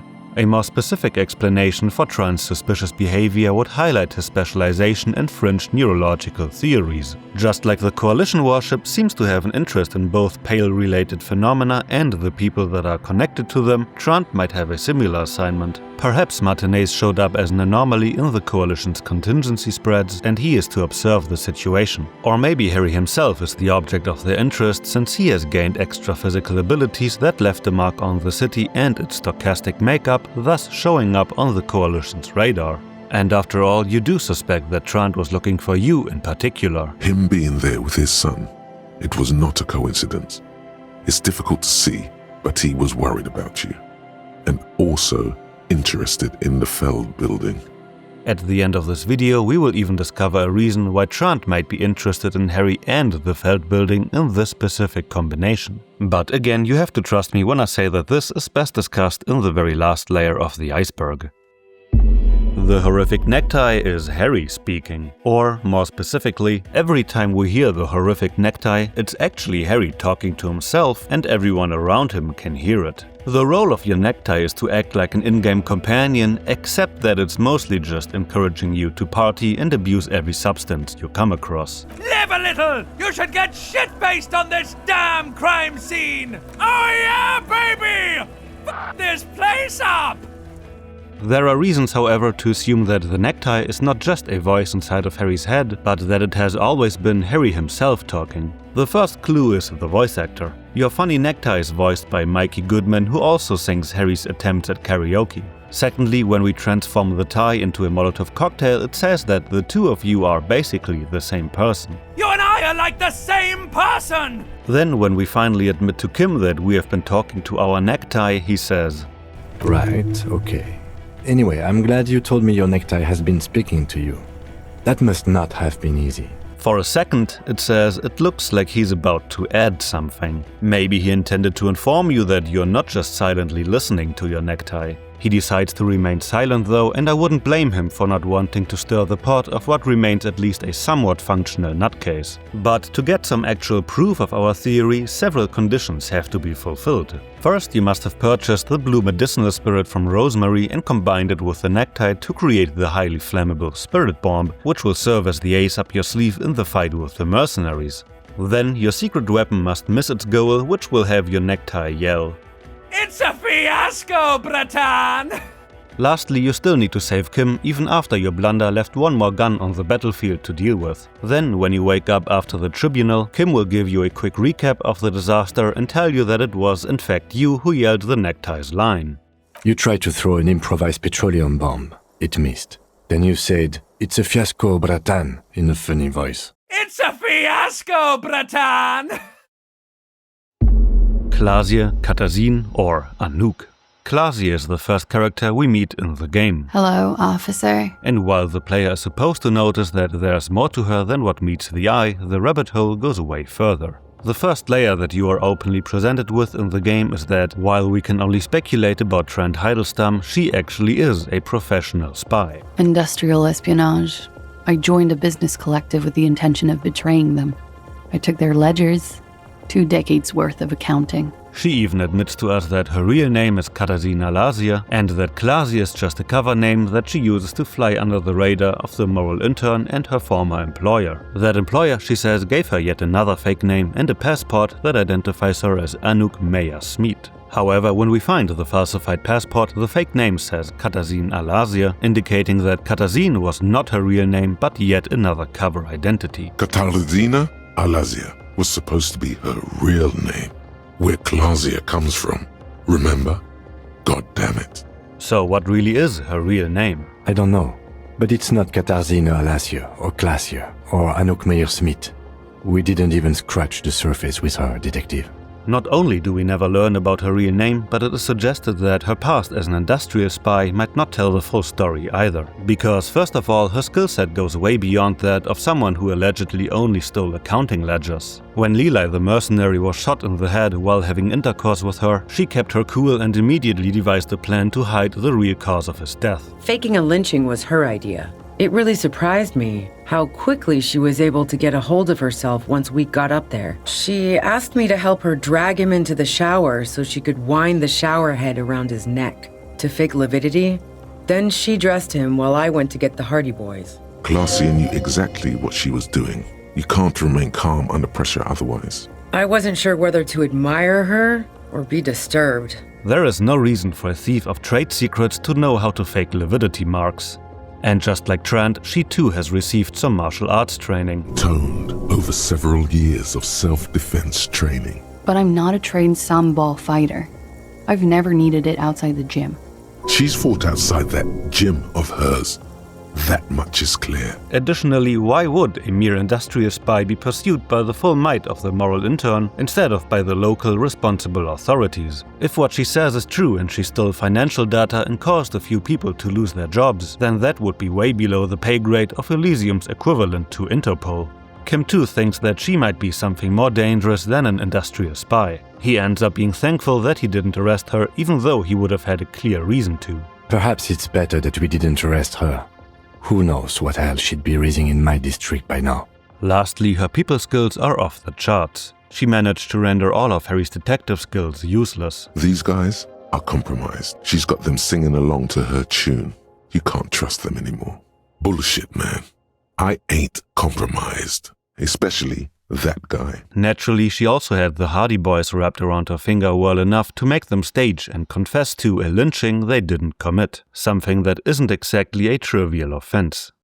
So what do we make of this? When we look at the concrete impact of Klaasje's presence in Martinez, we see that at the end of it stands war. All of her actions ultimately led to the escalation between Union forces and the Cronel mercenaries who protect the interests of the Wild Pines corporate group. The tribunal was not an accidental outcome, but the direct result of Klaasje convincing the Hardy Boys to stage the lynching of the mercenary and thus aggravating his faction. Additionally, the hanging was presented to us as a convenient makeshift cop-out for Klaasje when it was the exact opposite. If Klaasje really was on the run, then a woman of her skills would have just moved town after Lila got shot, instead of making it cause a huge scene and calling the RCM on it, which belongs to the exact same group that she pretends to flee from. It's the exact opposite of what a resourceful ex-spy who just wants to stay out of trouble would do. The only way I can explain her behavior is that she too might have been working with Wild Pines to increase the tensions between their soldiers and the Union, so that the mercenaries would have a probable cause to utilize their superior firepower, get rid of the Unionists and return ownership of the harbor to the hands of Wild Pines. All of this is still an educated guess, of course, but out of all possible explanations, especially those that Klaasje tells us herself, this is the only one that makes any sense to me. As always, feel free to tell me your opinion on this in the comments below. Fortress Accident Meta Commentary. When you break into the doomed commercial building, you will find the abandoned game studio Fortress Accident, where a small team of ambitious artists failed catastrophically in their attempt to make nothing less than a revolutionary role-playing game. There's no way a little basement studio working here could pull anything like this off. My God. It's as if the less money they had, the more ambitious their project became. They thought they could bridge the gap with pure willpower and imagination. They couldn't. If you are somewhat familiar with Disco Elysium's development process, then you might know that it too was precarious, to say the least. Zaum 2 once consisted of a small team of artists who never made a video game, but were united by a dream that far exceeded their financial means. It is no coincidence that Fortress Accident borrows its name from Zaum's former studio name Fortress Occident, back from when Disco Elysium was called No Truce with the Furries. And just like Fortress Accident is located in an old decrepit building that was by no means a suitable place for game development, so did Zaum spend its early days in abandoned art galleries and hippie squads. I told the producers we need to go and move to a normal office building, with amenities. But no, the artists like the milieu, the writers like the history. I told them. But no, normal office buildings are bourgeois. The in-game studio also gave Disco's writers the chance to laugh at their own toxic mixture of delusions of grandeur on the one hand and a bohemian mode of operation on the other. The writers, with their panic attacks and 3-hour lunches. They certainly took their work very seriously, even if they seemed to be chronically liberal with their schedules. They seemed to believe they were historical individuals on some grand quest. But when the money started to run out, they just began to complain a lot about capitalism. In the end, they just didn't get it done. A few more producers could have come in handy, especially when dealing with writers, some of whom routinely skip to work because of mental health issues and extremely unprofessional sleep schedules. They didn't have enough willpower to produce something truly historic and to show up to work on time. Showing up to work on time is hard. Disco Elysium's eventual crunch period doesn't go unmentioned either. Everyone is constantly teetering on the edge of the abyss. An abyss of production. So much pain. Back pain, neck pain, headaches, carpal tunnel, chest pain. No gym membership can make up for working in this manner. But Fortress Accident is not just an analogy or cathartic self-mockery. It is also a what-if scenario for a world in which the Disco Elysium team failed to live up to its own aspirations. It shows why Disco Elysium, unlike their game, managed to release against all odds. Because what sealed Fortress Accident's fate was something that Zaum ultimately decided against. Even then, success remained within an ever-narrowing margin of possibility that, despite everything, never entirely disappeared.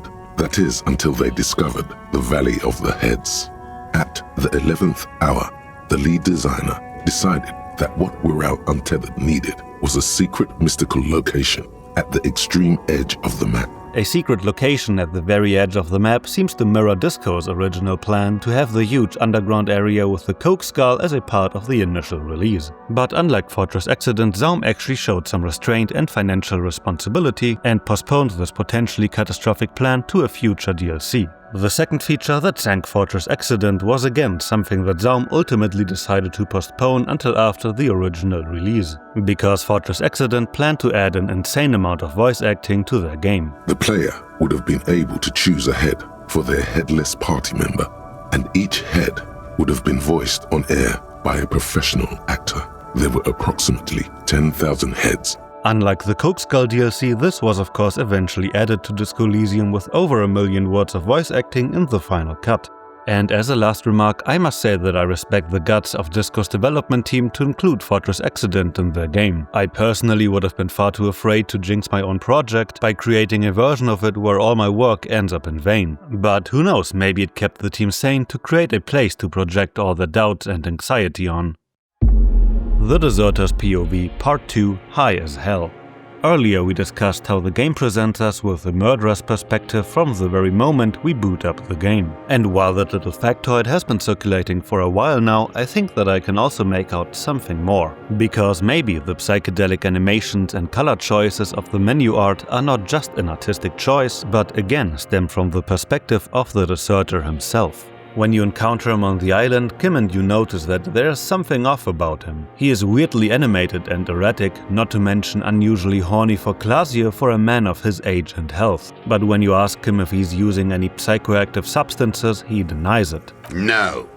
I won't be stuffed full of shit like the rest of this city. Shortly after, however, we find out that he has been under the biochemical influence of the Insulindian Phasmid for the last few decades. So I use a neurodegenerative element to aid in camouflage. The Phasmid's chemicals, it turns out, have an invigorating and aphrodisiac side effect, but its main purpose is to cloud one's mind and vision to support its camouflage. And it does so successfully as the deserter doesn't react to the Phasmid's reveal at all. What are you talking about? There's nothing there.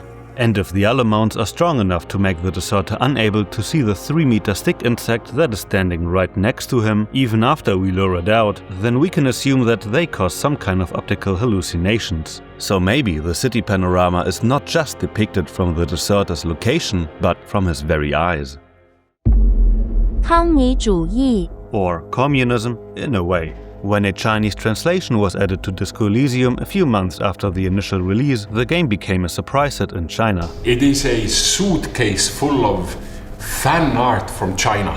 Since we already touched on the Japanese translation in this video, you can imagine that translating Disco Elysium to Chinese proves to be just as difficult. But in addition to the usual problems of localization, there were now also concerns about censorship in regards to a political ideology that Disco Elysium deals with extensively, namely communism. However, in the Chinese language version, this was likely deemed too sensitive of a subject. Instead of the word for communism, the game invents a new word that has no meaning. The YouTube channel Censored Gaming has covered this issue before and describes how instead of the usual Chinese word for communism, 共产主义 the translation makes up a new word for it, 康米主义 a word that is not used by the Chinese Communist Party and thus avoids censorship. The problem with that accusation, however, is that 康米主义 is by no means just a made-up word. The first two characters sound like "kam-mi" and mimic the English "kommi." The ending "shuyi" is simply a suffix indicating an ism. The result is a mix of a translation and a transliteration, meaning an approximation of the original word sound of the word communism.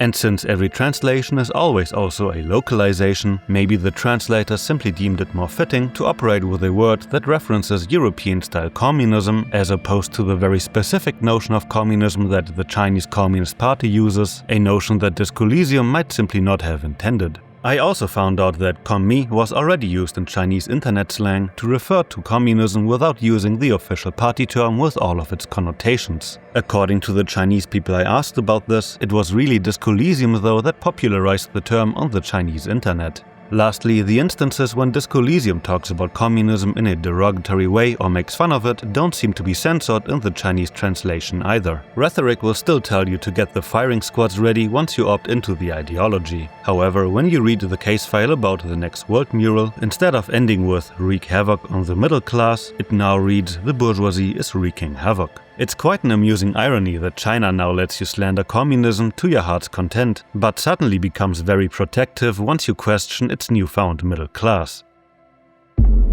Harry calls himself. Harry's visit to the payphone is most famous for his devastating conversation with his ex-girlfriend Dora. But there's one more interaction that caught my eye. When you call a random number for the fourth time, a depressed man picks up and simply says, "I'm tired." If you offer to help him, he will wave it off and mumble, "There is nothing." Which is the first line in the game spoken by Harry's reptilian brain. There is nothing. Our mysterious dialogue partner is not listed in the credits, but I'm 90% sure that we hear Mikey Goodman, who voices Harry's karaoke scenes and his reptilian brain. But what made me suspicious is that when the call ends, it says, "You do not hear the customary disconnect tone, just silence in the handset. The machine is still waiting for you to dial a number." It's as if the call didn't really happen. So who knows, maybe it's all in Harry's head, or we might again be dealing with pale interferences and receive Harry's voice from another point in time. After all, this happens with Kim's voice a few times in the game. It's cold now. A slight frisson at the point where your neck meets your spine. Something about the lieutenant's words directed at you, but not you. I didn't say anything, Detective. Someone has been maintaining it. The wiring has been repaired. An uncomfortable silence falls over the connection. It's been a long winter. Long and cold. It certainly does sound like me.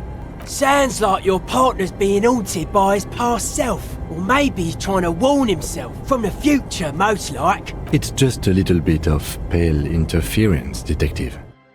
It's cold now, but someone has been maintaining it. The wiring has been repaired.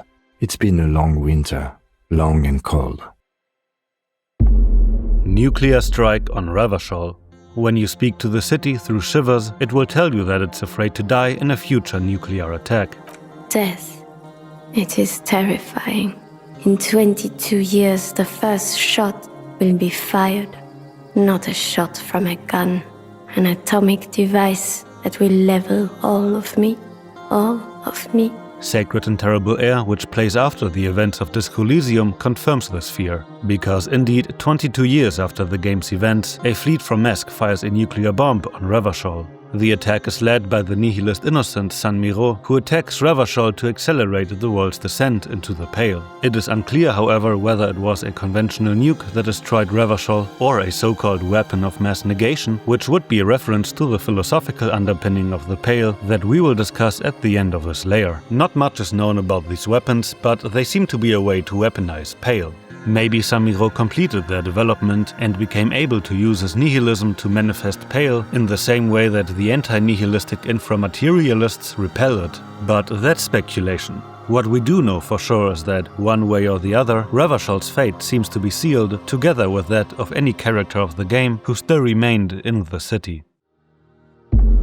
The End of Elysium. To make things worse, it's not just Revachol for whom the Apocalypse Cop's intuition will have proven true. A countdown has begun.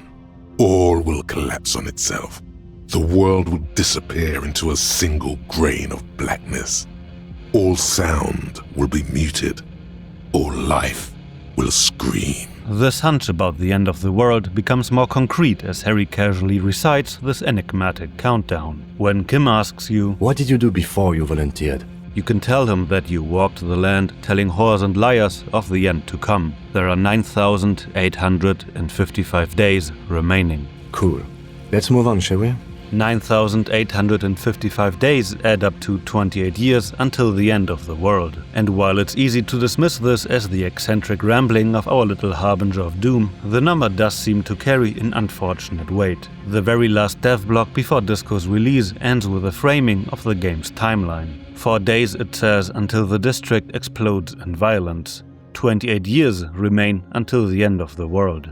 It seems that the unprompted prophecies of the Apocalypse Cop prove to be true once again, and that Disco Elysium is truly set in a pre-apocalyptic setting awaiting the end of its world. However, this coming end of the world might just be less conclusive than one might imagine. Throughout the game, we encounter hints at a sort of cyclical cosmology of Elysium that oscillates between being and nothingness. Half-Light, after all, foretells the coming Pale Apocalypse as Palindropos. Palindropos is a concept that is central to the philosophy of Heraclitus. It means as much as turning back, changing directions, or turning into the opposite. In this case, what is returned to seems to be the primordial void found in the Pale Superdeeps, a void that will soon cover the entirety of Elysium. It is no coincidence that the Pale-worshipping Crabman refers to the 2mm Pale Hole as the state of the world before reality began. The state that he wishes upon the entire world is highly ambivalent. After all, he describes the end of the world as something that is, at the same time, its origin. The void that will consume the world is the one from which reality was formed in the first place. Half-Light's description of the Pale Apocalypse as Palindropos seems to be the philosophical principle of this exact movement. In Heraclitus, it explains the process of how an abundance of one force will negate itself and turn back into its opposite. If we apply this to the opposition of Elysium and the Pale, which both seem to have originally emerged from each other, we arrive at a cosmology of eternal return, of a cycle of being and nothingness. The cyclical nature of Elysium is also reflected in the central exaltation of Dolorianism. After life, death. After death, life again. After the world, the Pale. After the Pale, the world again. And there might indeed be signs in Elysium of a past world, of one that vanished into the Pale just like the current one is about to. High up in the atmosphere, 3 satellites seem to orbit Elysium. Sacred and Terrible Air describes them as communication satellites that actively observe the Pale that is advancing underneath them. At the time of the game's events, mankind hasn't reached orbit yet and doesn't even know whether their world is a disk or a sphere. That's why we can assume that the satellites stem from a previous iteration of Elysium. Disco Elysium writer Agutulik also confirms that the satellite's construction predates the current Elysium's 8,000 years of written history. It seems like they survived the last apocalypse by moving in safe distance from the all-engulfing Pale and are now analyzing the vicious cycle that repeats itself below them. After the world, the Pale. After the Pale, the world again. Entroponetics Level 2, Less Than Nothing. While we already covered possible origins and effects of the Pale, as well as countermeasures against it, we yet have to explain what the Pale really is. Because while notions like entropy or nothingness give us a rough idea of the Pale, they don't really cover its conceptual intricacies. Thankfully, both Disco Elysium and Sacred and Terrible Air left us with hints about the ontological makeup of the Pale, mostly in reference to 2 philosophers. The first one is the German philosopher Georg Wilhelm Friedrich Hegel. While constructing the world of Elysium, Disco's lead designer Robert Kurwitz said that he became super interested in this guy called Hegel, this philosopher called Hegel. Kurwitz went so far as to eventually call Hegelianism the central principle of Elysium's world building, and went on record to say that to make a video game, you need a philosophy guy, someone needs to understand Hegel and actually read him. The other philosopher is Slavoj Žižek, a contemporary Hegelian theorist. Kurwitz is again a fan of his. I like Less Than Nothing by Žižek. I think that's the best Žižek book. Less Than Nothing is his take on Hegel.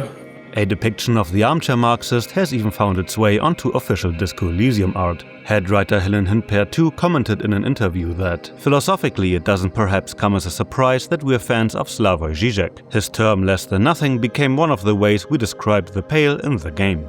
Then, what is that? It's nothing. No, it's less than nothing. Žižek's concept of the less than nothing can be understood as a radicalization of Hegel's notions of nothingness and negation, which we will get into first. A little heads up, this topic is the densest in the video, but we will get back into more tangible waters in no time. In the previous topic we already discussed how the nothingness of the Pale isn't just a motionless void, but at the same time the origin of reality. That will in a way be the gist of this chapter too.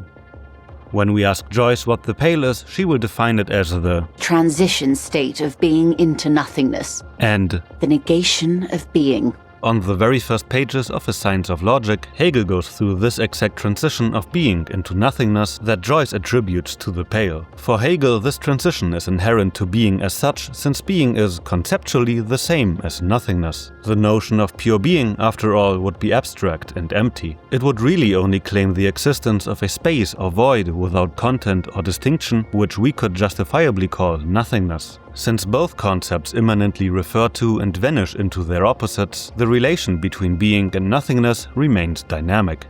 The logic of this exact dynamic has found its way into Sacred and Terrible Air. When the Entroponaut Ziggy flies his airship into the depths of the Pale, he receives a recurring radio code from the Rodionov Trench, a Pale superdeep like the one the Pale driver mentioned. The code that is emitted by it spells absolute negation. This is again some Hegelian shenanigan. Hegel differentiates between abstract and absolute negation. In the last example of being and nothingness, nothingness is the first and abstract negation of being. The simple antithesis, however, fails to be a true negation of being and thus only finds itself negated. Only this negation of negation, or absolute negation, is what truly heightens the simple opposition into something new. In our example, Hegel finds the contradiction between being and nothingness to be mediated or sublated in the next higher logical category of becoming. It is this logic of restless self-negating negativity that constitutes reality, ours and Elysium's. That being said, when Joyce says that the Pale is the negation of being and the transition of being into nothingness, it doesn't just mean change or dynamism, but also something more severe.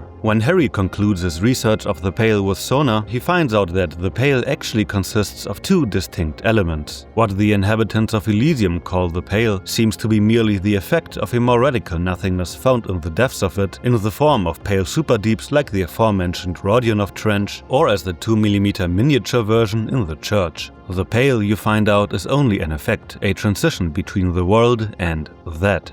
Then what is that? It's nothing. No, it's less than nothing. It's less than nothing, you answer, the final rest state for reality.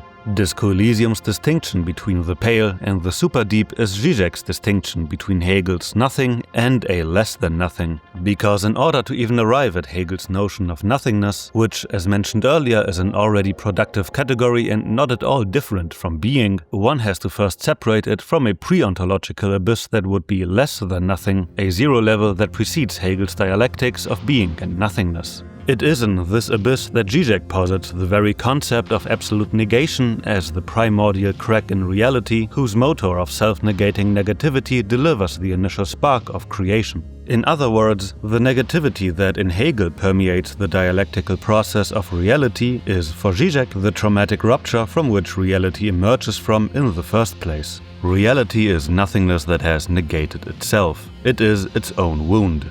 Back in Elysium, philosophical concepts are of course treated with a certain creative freedom and rule of the cool, but we are now able to understand why the Rodionov Trant super deep emanates the words absolute negation, and why the Crabman worships the 2mm pale hole as the state of the world before reality began. It also makes more sense now when the 2mm pale anomaly is referred to as a rupture or hole in reality. The concept of a less than nothing, or what you can call the less than nothing in the game, might also describe why everything that is captured by the pale super deep is not just erased from existence, but, and this is an essential difference, will have never existed. The prime example for this is the airship Hanankur from Sacred and Terrible Air. It went missing on an inter-Isolary flight when it was swallowed by a pale super deep. But the ship didn't just go missing. Instead, it entered a state of never having existed. The people of Elysium lost all memory of the famous ship and its passengers. The Hanankur also disappeared from photographs, and even the few remaining replicas of the ship are at risk of vanishing if they aren't actively paid attention to.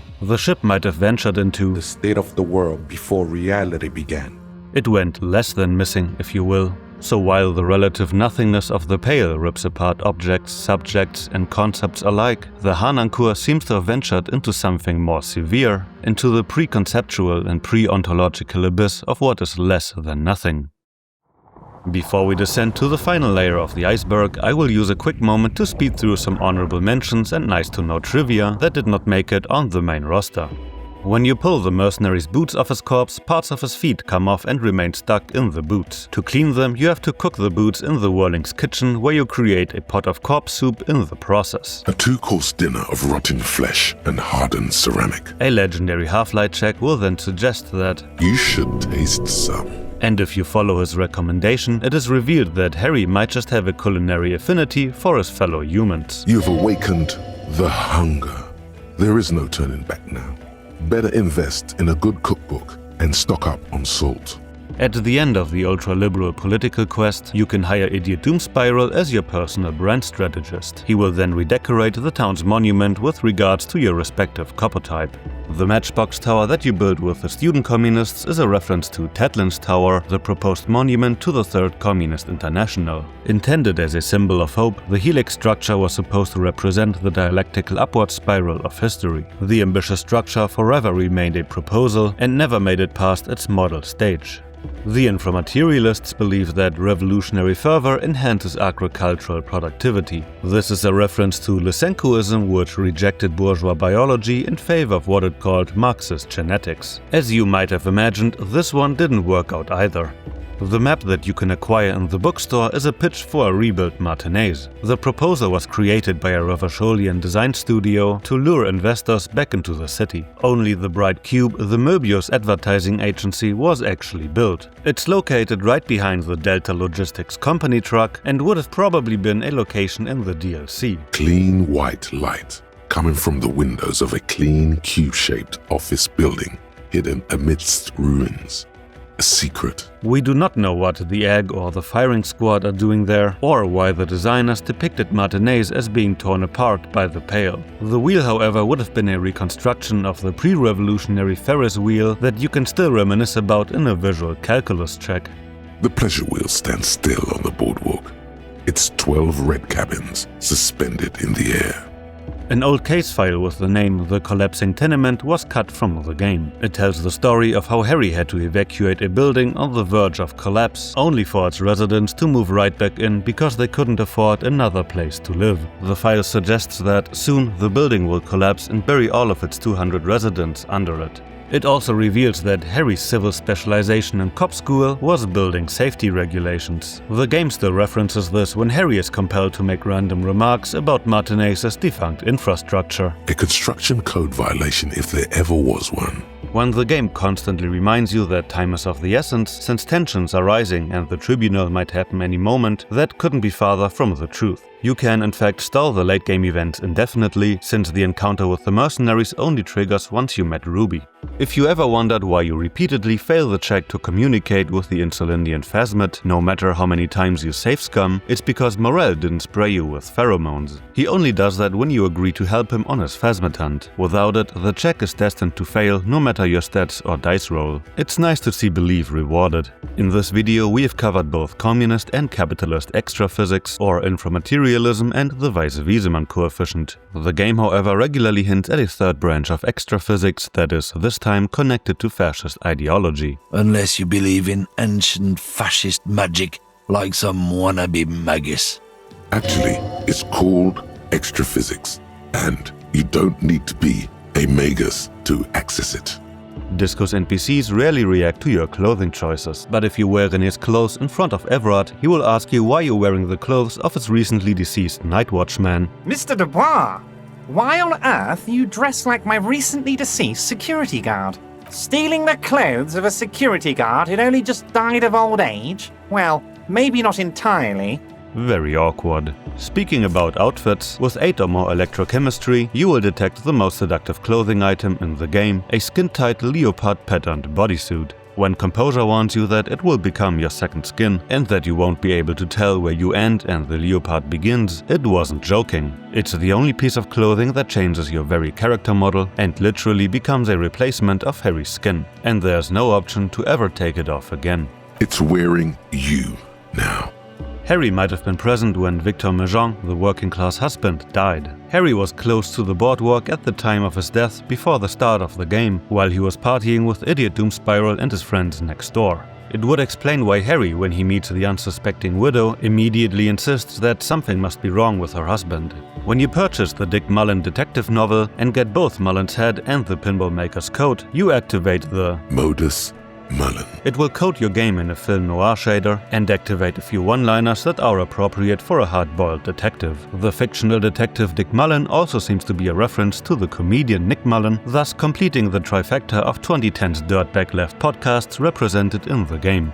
When you decide to wipe the mirror and take a look at your face, you will witness the expression, a horrific grin on the face of a late-stage alcoholic. Before the final cut version of the game, however, Harry's expression was even more diabolical. It might have just been too terrifying to leave it in the game. When you activate the hardcore mode, you will not only hear Egghead yell "Hardcore!", but the lights in the DeLorean church will light up to the beats of the rave.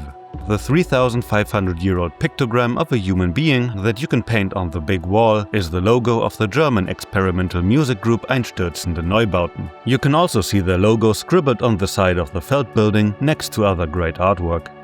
If you stand motionless next to Kim for long enough, you start cracking each other's backs. Kim is dealing with it far more gracefully than you though. When you first meet Tommy Lehom, he will sing the lyrics of the song Want to Be Free by Sea Power, the band behind Disco's soundtrack. I am a gander and a hunter and a gatherer, feel like a traveler from another planet. And lastly, let's reveal what's arguably the game's best kept secret. At the very end of the game, when you look very closely, you will notice that the mysterious blonde man with sunglasses that you met at the Whirling was actually Jean-Vic Mayer, your former partner at the 41st Precinct all along. How much more betrayal can I take? Layer 4. Elysium is run on a Feld tape computer. Elysium's computers are not like ours. At the time of the game's events, the most advanced type of computation is done on radio computers like the one left behind in the Fortress Accident Studio or the one Sona uses to analyze the Pale Hole. The Moralintern too uses them to create their contingency spreads. They work through a kind of cloud computing, albeit of a more literal kind than ours. They send their data through antennas to a central front of radio waves, where their requests are literally processed on air. This doesn't make much sense yet, but we will get back to it. This type of radio computation, although dominant in all of Elysium, hasn't always been unrivaled. More than 50 years before the events of the game, a team of Revacholian cybernetic engineers started nothing short of an electronic revolution. It was here in Martinez, possibly in this very building, that they developed prototypes for a tape computer.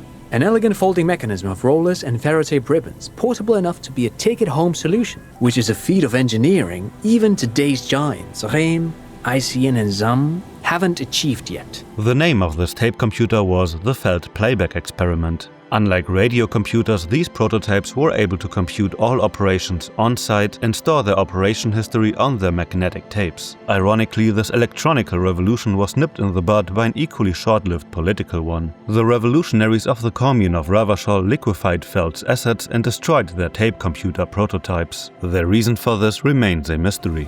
Who knows? Maybe it was an accident, or maybe they didn't want the technology to end up in the wrong hands. Either way, they're all gone now. All 3 versions of the prototype. Earlier this video I mentioned a 4th prototype that seems to be stored away in what was once planned to be an underground DLC area. Or was there a 4th prototype that remains hidden in the mausoleums below Cold City? But as it stands right now, the Felt Playback Experiment will remain a piece of lost future. As to the destruction of the futuristic devices, the communards might have destroyed them for the same reason that Arno van Eyck discarded his revolutionary music record, because they felt like they're dealing with something that was not supposed to exist just yet. The dangers of anachronistic novelty was something that we discussed here before, and the Felt Playback experience was indeed something that did not seem to organically fit into the technological timeline of Elysium, because even at the time of the game, after 50 more years of technological development, no one in the entirety of Elysium has come up with something even similarly advanced. This hypothesis seems to be supported by how Trant describes the Felt computers as alien-looking and out of this world. No one even knows what a computer made entirely of tape would look like, but word has it, they were very elegant, exquisite, alien-looking turn-of-the-century hardware.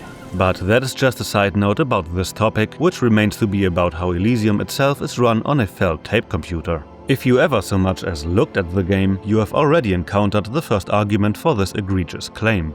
Because even if you never heard Trant's story of the Felt prototypes, you have seen its name plastered all over the game's menus and UI elements, which are modeled after this exact tape computer. We encounter its name in the main menu, the skill menu, our journal, the pause menu, and most importantly on the dialog box, in which the game's text is projected on a reel of the Felt computer's magnetic tape. The sound of the menus also mimic that of an old tape machine. Korwitz himself confirmed in an old dev blog that the Felt Playback Experiment serves as the game's dialogue engine and that the entire UI is designed around it. And this was not merely an aesthetic choice. The blog entry ends with the line, "As a bonus, it's part of an in-world mystery." This mystery is not just that one more Felt prototype was supposed to be discovered in the DLC. Because when I said that Disco Elysium is played on a Felt tape computer, I didn't just mean that the game's UI is inspired by it, but that the very logic of Elysium's reality corresponds to that of a role-playing game that is being played on a Felt tape computer. This becomes apparent every time when Disco Elysium's inner logic reaches the game's surface. The most obvious occasion of this happening is in your dialogue with Dora/Dolores Day. You can't even talk like a normal person anymore. It's always lists with you. Questions. To which you can answer, they're not lists, they're trees. This is another one, isn't it? We're in a tree right now. Dora correctly identifies Harry as an RPG protagonist who maneuvers the conversation through a list of dialogue options that do in fact look like a tree. Harry can also attempt to exit out of the conversation tree by clicking the generic "let's talk about something else" option, which again does not fool her. See? Let's talk about something else. Fittingly, she sums up the end of your relationship by saying that every combination of words has been played out. It seems that, in classic video game fashion, Harry has gone through all the possible branches of his dialogue tree, only to see none of them working out in his favor. Measurehead 2 addresses this tree-like structure of Elysium. When we ask him how to turn back time, he will tell us that it's not possible for someone who lacks any understanding of what he calls the reality rhizome. You want to return to the past and you don't even know what you're facing? Maybe it's for the best. It is too late to explain the intricacies of the reality rhizome if the opportunity to learn its fundamental terms has passed you. While we call a primary access to Elysium the dialogue tree, a rhizome would actually be the more accurate term, since it describes a web of interconnected roots that split up, intersect and converge. And if you ever used any game engine, then you know that it's not just the dialogue, but the entirety of a game's logic that is rhizomatic by nature. Measurehead's reality rhizome accurately describes the rhizomatic reality of the game Disco Elysium. He is right to say that if Harry wanted to turn back time, he would have to track back his timeline through the game's roots and nodes. Lastly, the Coalition warship confirms that the Moralintern 2 has a very similar concept of Elysium's game-like reality and timelines. When you ask the Coalition spokesperson about contingency spreads, they say, "You might also imagine these spreads as a kind of tree, with every juncture representing a different event, and every branch representing a different timeline." The contingency spreads of the Moralintern that we talked about before are used to map the branches of this tree or rhizome and monitor the progression of their timeline. Contingency here also refers to the randomness of their universe, whose fate, just like that of every other classic RPG, is ultimately subjected to a roll of the dice. It's like every time you cast a die, something disappears. Some alternative ending or an entirely different world.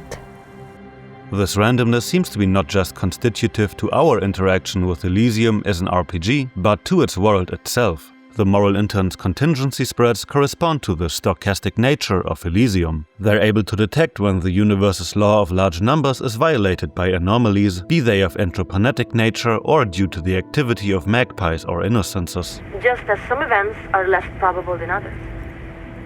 While we expect the vast majority of realities will fall within a normal confidence interval, there must necessarily be some that fall outside that range as well. Fittingly, you can reply to this that every event is just a violent roll of the die, like in an RPG. To this, the Coalition spokesperson will answer that It may be.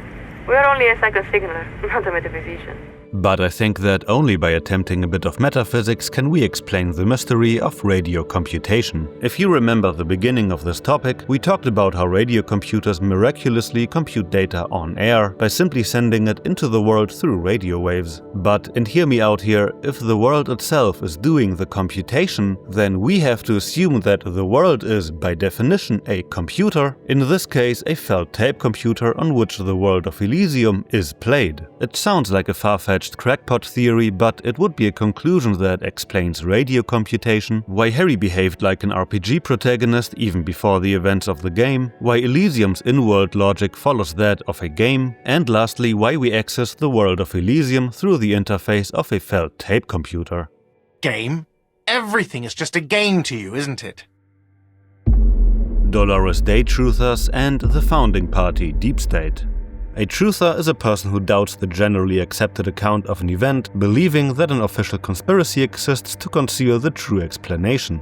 Canonically, there was at least one Dolores Day truther in the Elysium universe, a man who doubted her legitimacy and very humanity to the point of assassinating her. A small attaché of officials stood by as her Theriers placed a white gold wreath on her head. The crowning was mostly witnessed by Secret Servicemen. One of the men in this Secret Service killed her 22 years later, a young man who had come to suspect that Dolores Day was not entirely human, but something else. Something that had walked in our midst, watching us stumble for hundreds, if not thousands of years, until it decided to interfere in the course of our history. We were supposed to come up with this ourselves. The man was reported to have screamed at the innocents. Dolores Day was shot in the chest with a fowling piece 8 times.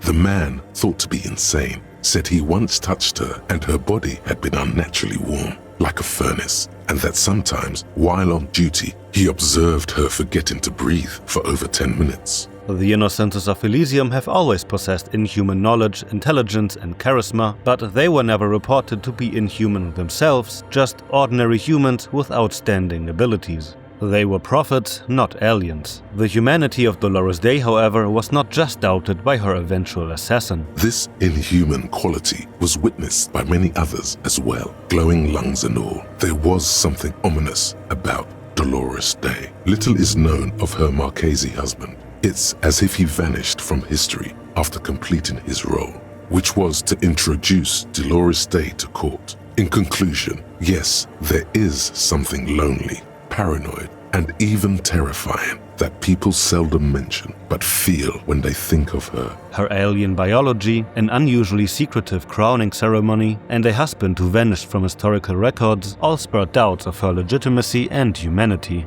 And it doesn't exactly curb the conspiracy theories that the founding party that elected her in the first place is an organization that is just as secretive and powerful as the Innocences themselves. There exists a group called the Founding Party, known as the Holy Party, during the time of the Pericarnacian.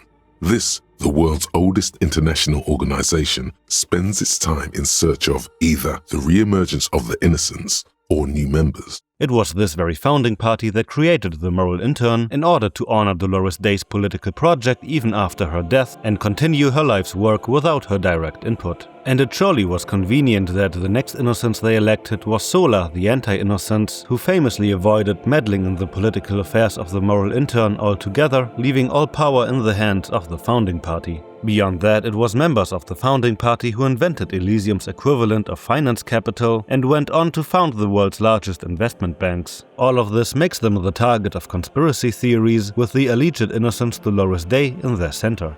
So what do we make of this combination of a potentially inhuman being getting crowned by Elysium's global deep state?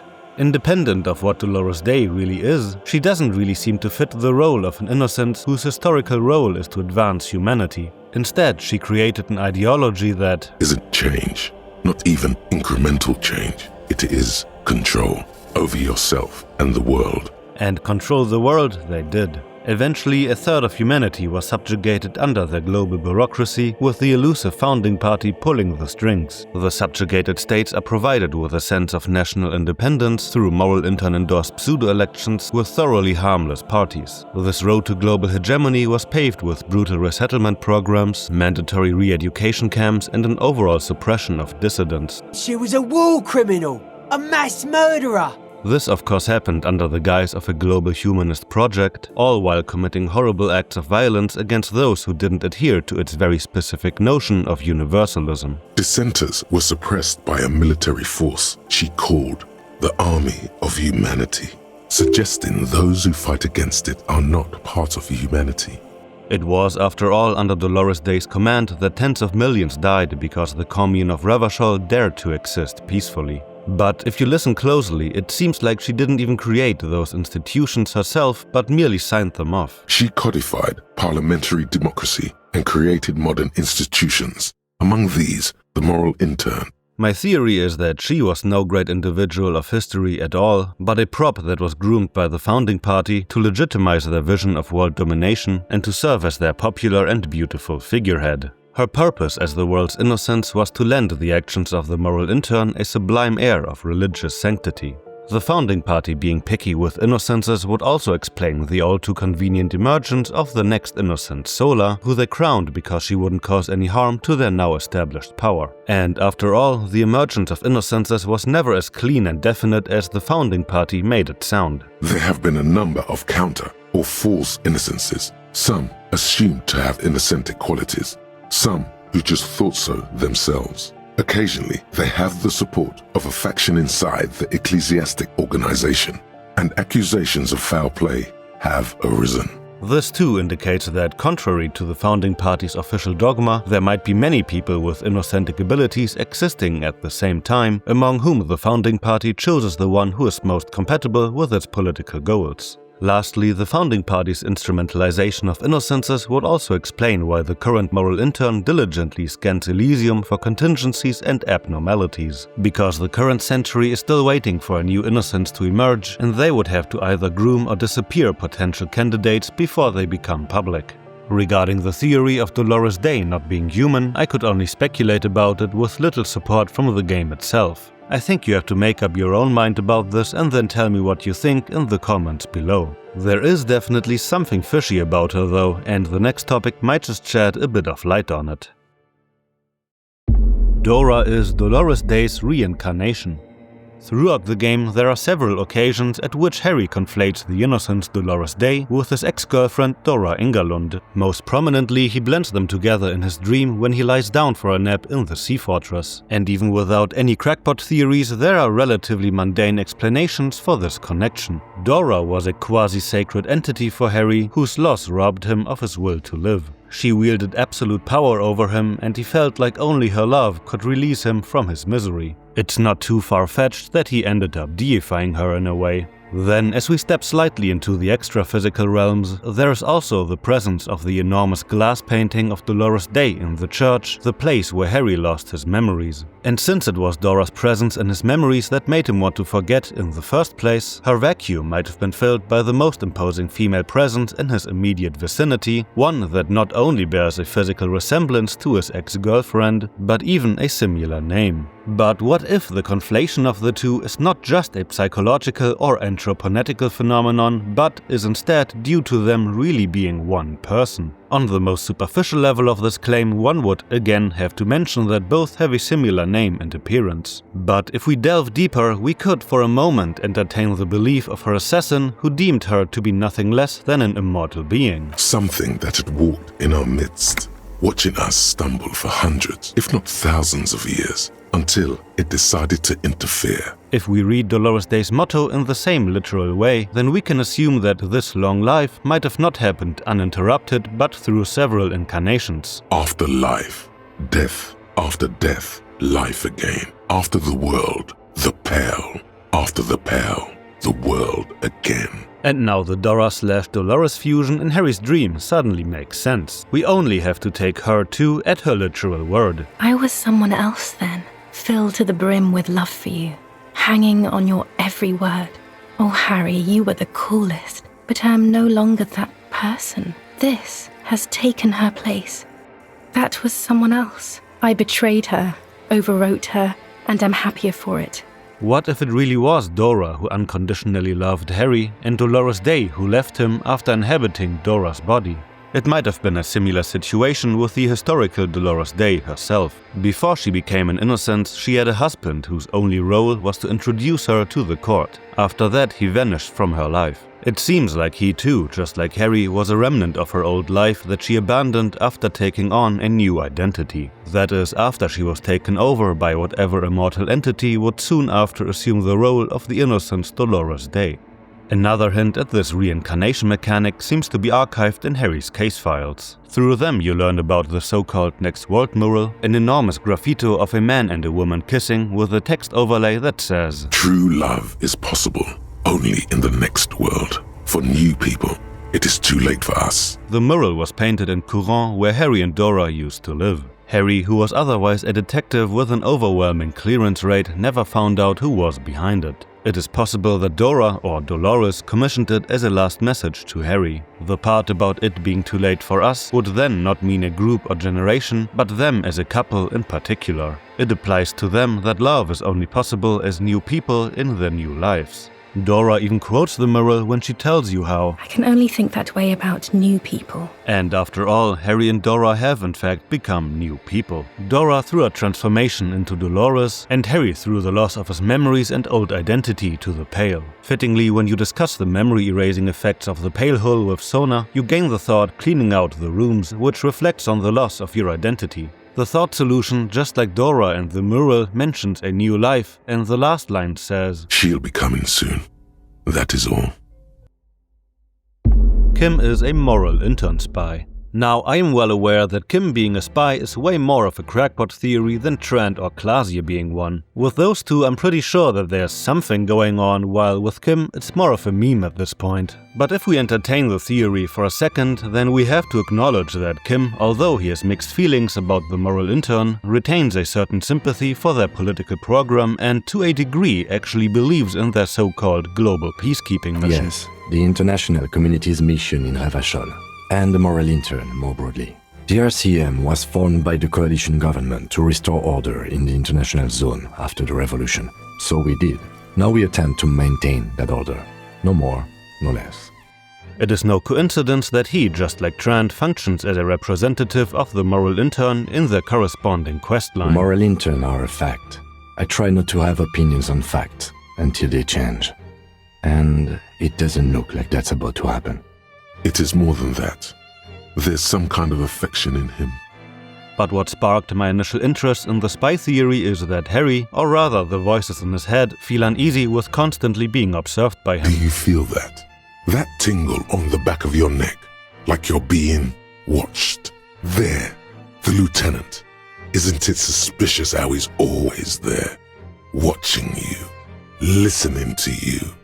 When you address your concerns with Kim and confront him with the hard fact that he has been following you around the entire time, he will insist that he simply has to keep an eye on you due to your condition. Frankly, Detective, you are in a deranged state. I can't let you proceed without close supervision. But Kim didn't just observe you during the case. He arrived in Martinez 2 days before the start of the game and seems to have had his eye on you since then. He at least knows that you have spent those previous days drinking. What he means is, he has been trying to meet up with you for 2 days. You drank last night and the night before. So somehow Kim saw what Harry has been up to for the last 2 days and still he did not interact with him at all. At the same time, Kim didn't lift a finger to start working or at least preparing the case, which ironically is something that he will scold you for. So, the body is still in the tree. This is the first time you detect a weariness in the lieutenant's voice.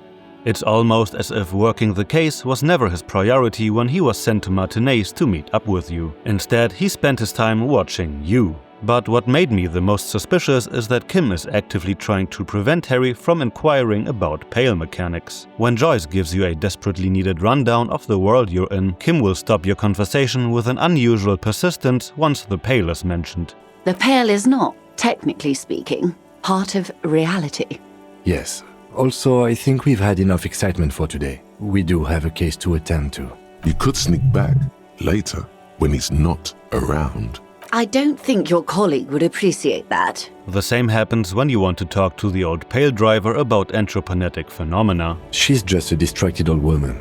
We should maybe let her get back to her things. You hear that, Lowman? I don't think your partner likes you spending too much time with me. Surprised by the lieutenant's unusual rudeness, Drama suggests that it's because of the Pale. He doesn't want your frail mind caught up in it. And this woman has spent time in the Pale. A lot of time. Drama is our lie detector, and if you remember Kim telling us about the church raid, it also kicks in when he tells us how he doesn't know why the raid happened. It was a clandestine operation. I don't know anything about it, why it was conducted or who participated. I try not to pry into extra-district matters. A very, very skilled thespian would detect a touch of drama when he says he doesn't know why it was conducted. A pang of guilt. The lieutenant is leaving something out. So maybe Kim was informed about Harry's suspicious behavior around the entroponetic phenomena during the church raids. He could have then been sent to check up on him and report back. We have, after all, already established that the Moralintern takes special interest in individuals with entroponetical and extraphysical affinities. But lastly, just to assure you, a quick spy job would of course not be exclusive to him starting to genuinely care for Harry over the course of their joint investigation. Again, please let me know your thoughts on this. The game is huge and there will always be something that I missed or didn't consider. Harry is an innocence, or perhaps something that is even more significant and more dangerous. We already know that Harry has extra physical abilities, manifesting a knowledge that he has no business knowing, and predictions about the town's future that will turn out to be true. This already puts him in the vicinity of innocences who are also said to have impossible knowledge and predictive powers. And while innocences are supposed to be representatives of Elysium's world spirit, we know that Harry can at least commune with a small yet not irrelevant part of that spirit, the soul of Revachol. I am a fragment of the world spirit, the genius Loki of Revachol. Now, when we are talking about the definition of innocences, we have to take all their criteria with a grain of salt. After all, most of our knowledge about them is sanctioned by the founding party, an institution that deifies carefully selected individuals to give their own politics a sense of sublime inevitability. But if we assume the minimal definition of innocences, then they are historic individuals imbued with the power to predict or change the fate of Elysium. And the local spirit of Revachol demands nothing less of Harry than to do exactly that. You move through my streets freely in motor carriages and on foot. You have access to the hidden places. Death, it is terrifying. I need you to protect me from death. I cannot perish. I need you. You can keep me on this earth. Be vigilant. I love you. Revachol assigns Harry the role of a historic individual. Only he seems to have the freedom and the agency to intervene in the fate of the city. That, of course, doesn't make him an innocence yet. But if you remember the topic of Dora and Dolores from earlier, you will notice that her fate, in which an ordinary human is overwritten by an innocentic being, is mirrored in the fate of Harry. He too loses his old life and has his identity overwritten. But he becomes something else. He becomes us. Monday morning. The moment you arrived in this reality, you are the first crack in the sheer face of God. From you it will spread. The start of the game and with it the arrival of us, the player, at 7:30 in the morning on the first day of the game seems to have introduced a break to the history of Elysium. When we talked about the Feld computers, we looked at how Harry has the habit of interacting with his world as a game, like a player who is confronted with NPCs and interacts with them through trees and rhizomes. In other words, both the fact that Disco Elysium is a game and that it's played through Harry are represented in the inner logic of the game itself. Fittingly, the ominous Half-Light monologue from a moment ago continues to quote a cryptic fragment from Heraclitus. Ulogu theodos, xino zausin, ipoli osithien, echondes phronisen. Did I mention that Heraclitus is Hegel's favorite pre-Socratic philosopher? Anyway, his line roughly says that although the Logos, meaning the order of the world, encompasses all individuals alike, each of them still acts as if their own mind constitutes its own totality. Put differently, it says that while humans share an objective reality with each other, they still tend to only perceive themselves as true subjects with agency and self-consciousness, while the outside world, and especially its inhabitants, only exist as a projection of one's own singular subjective mind. It is no coincidence that this is, of course, game logic. You are the player and everyone else is an unconscious NPC. In our world, this kind of solipsism is not a verifiable or falsifiable theory. But since the world of Elysium does, in fact, behave like a game, with Harry being the protagonist, things become interesting. When you talk to the Phasmid, it elaborates on why it addressed you as a miracle, meaning something that is out of the ordinary for Elysium. You're a violent and irrepressible miracle. The vacuum of cosmos and the stars burning in it are afraid of you. Give me enough time, you will wipe us all out and replace us with nothing, just by accident. You are extreme, all-engulfing madness, ominously new to the planet. Few of us can begin to imagine the horror of you, with all of creation reflected in your forebrain. Everything your eyes touch goes back there, behind the nose mirror. What if you blink? Are we still here?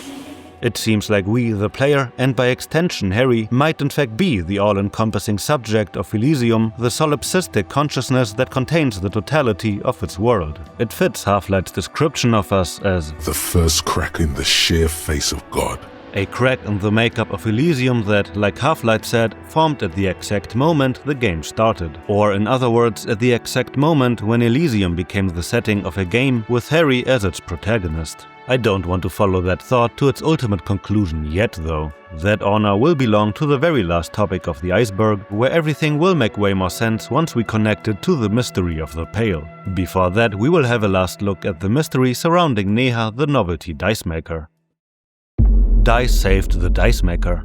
The doomed commercial building bears its name for a good reason. When you enter it, you first stumble through the dark ruins of failed businesses, including the Fortress Accident Studio that we covered before. But if you soldier on and manage to contact Neha, the dice maker, through the chimney, she will grant you entry into her cozy workshop that sits atop the abandoned companies as the sole survivor. In her shop she designs and manufactures intricate novelty dice, mainly for RPG enthusiasts. Somehow her business was spared from the curse of the building.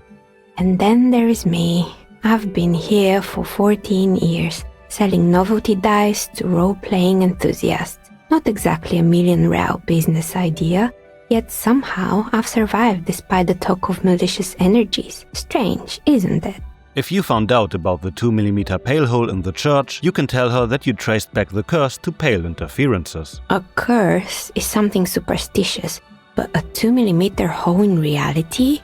We all know what it means. It's pale. What's left unanswered, however, is why her workshop was left unaffected by it, while all others succumbed to it. My theory is that it all comes down to her unique product. A 12-sided die is one of the 3 illustrations made for Sacred and Terrible Air, the other ones being the airship Hanankur and a floating train station. The die was drawn for the book's epilogue that plays 70 years before its main story. It belongs to the eccentric composer Comte Emile, who uses it both as a composition tool and as a baton to conduct his equally eccentric 12-tone compositions. But as it turns out, his audience doesn't share his musical sensibilities for avant-garde post-tonal music. The only man who was fond of his dissonant composition was Ion Rodionov, the mathematician of the imminent communist revolution and the man who researched weapons of mass negation. As he approached the composer to express his admiration, he casually recites the phonetic alphabet to spell the term absolute negation. It's the same term that would soon echo from the Rodionov Trench, the pale superdeep that will be named after him. Rodionov tells Emile that despite his unpopular performance, his 12-tone music will ultimately be famous, since it is the sound of the pale and will soon cover the entire world. Your music, he says, will reach us from the true end, where all matter is but memory.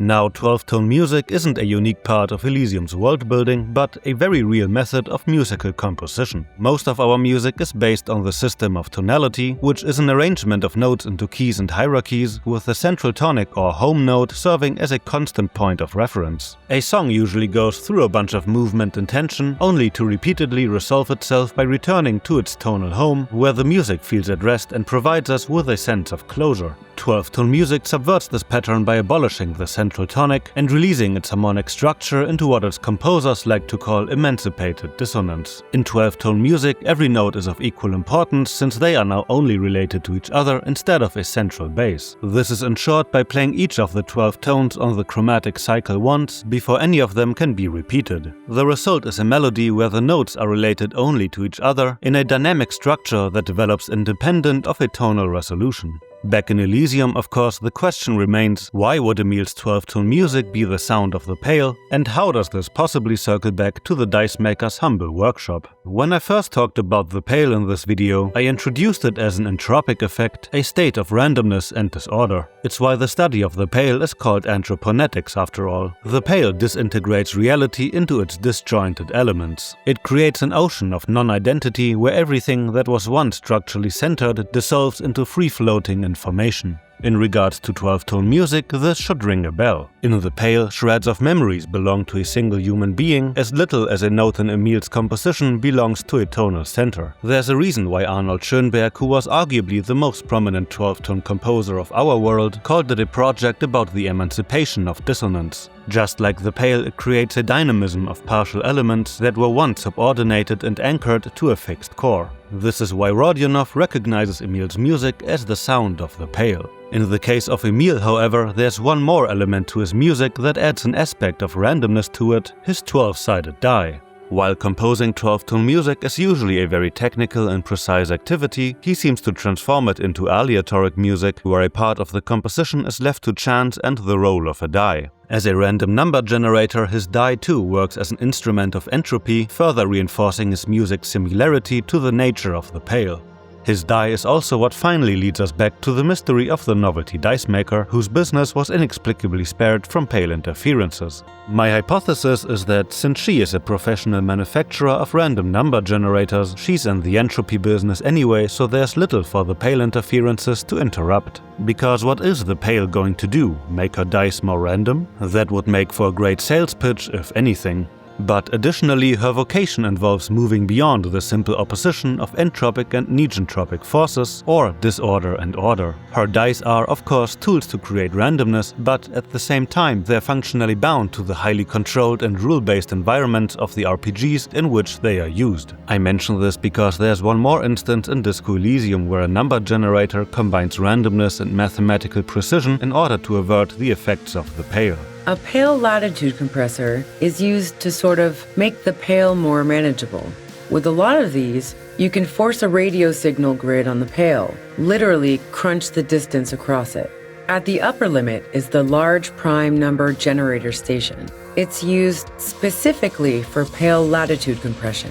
Pale compressors suppress the Pale by transmitting random yet mathematically complex numbers into it. So perhaps it's not too far-fetched that the dice maker's own little yet intricate number generators might have a similar effect. Entroponetics Level 3, Elysium is self-aware. At the start of this layer, we talked about how the inner logic of Elysium seems to correspond to that of a video game. It's made up of lists, trees, rhizomes, and stochastically determined timelines that are subject to the roll of a die. A little later, we've shown instances where the city, Half-Light, and the Phasmid address Harry as the game's player or protagonist. This very last topic is, in a way, the natural conclusion of these aspects with regard to the Pale. I want to show you a clip of my colleague David asking Disco Elysium writer Agutulik what the Pale really is. Here's the thing with the world of Elysium. The world of Elysium is a fictional world, but the fictional world that is aware that it is fictional.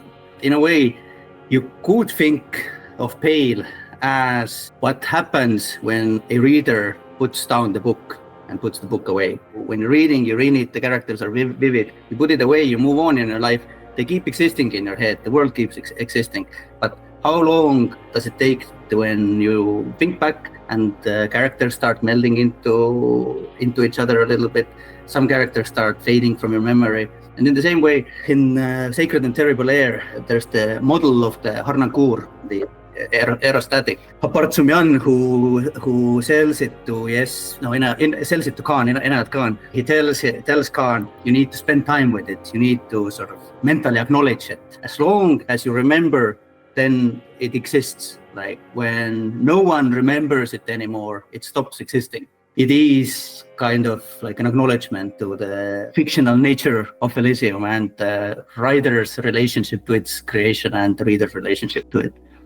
And if you think about it, the effects of the Pale indeed mirror the process of being forgotten. When the memory of a person becomes faded, they slowly start losing their names and distinct identities, and they might even fuse together with your memories of other people. The world around them becomes blurry and slowly starts to disintegrate. The example that Argo is using to illustrate his point is one that we already featured, the airship Hanankur that ventured into a Pale superdeep and vanished from everyone's memories. The only remembrances left of it are old miniatures, which have to be actively observed and engaged with to not follow their original into oblivion. This lets us frame our conversation with the Phasmid in a new light, because we now know what it is afraid of being forgotten by you together with its entire world. The Pale too came with you.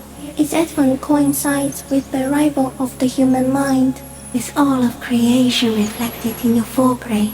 You are extreme, all engulfing madness. You're a violent and irrepressible miracle. The vacuum of cosmos and the stars burning in it are afraid of you. Everything your eyes touch goes back there, behind the nose mirror. What if you blink? Are we still here? Please don't blink.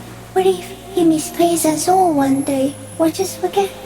Just like the Hanankur, Elysium needs to be witnessed and cherished to not fade into oblivion or the Pale. Once it is forgotten, it would vanish with all of its inhabitants. This precarious reality of fictional worlds is brought up in another dialogue in the game, when you discuss a fantasy world that exists within Elysium. The man from Helmdale is the hero of a series of popular books based on a fictional version of Kotla. In fact, most people don't think that man from Helmdale ever really existed, but they are wrong. Helmdale isn't a real place. Neither is the man a real man, of course, but both the man and Helmdale are an ontological necessity. But hey, it's not worth getting into an argument about. Wow, what?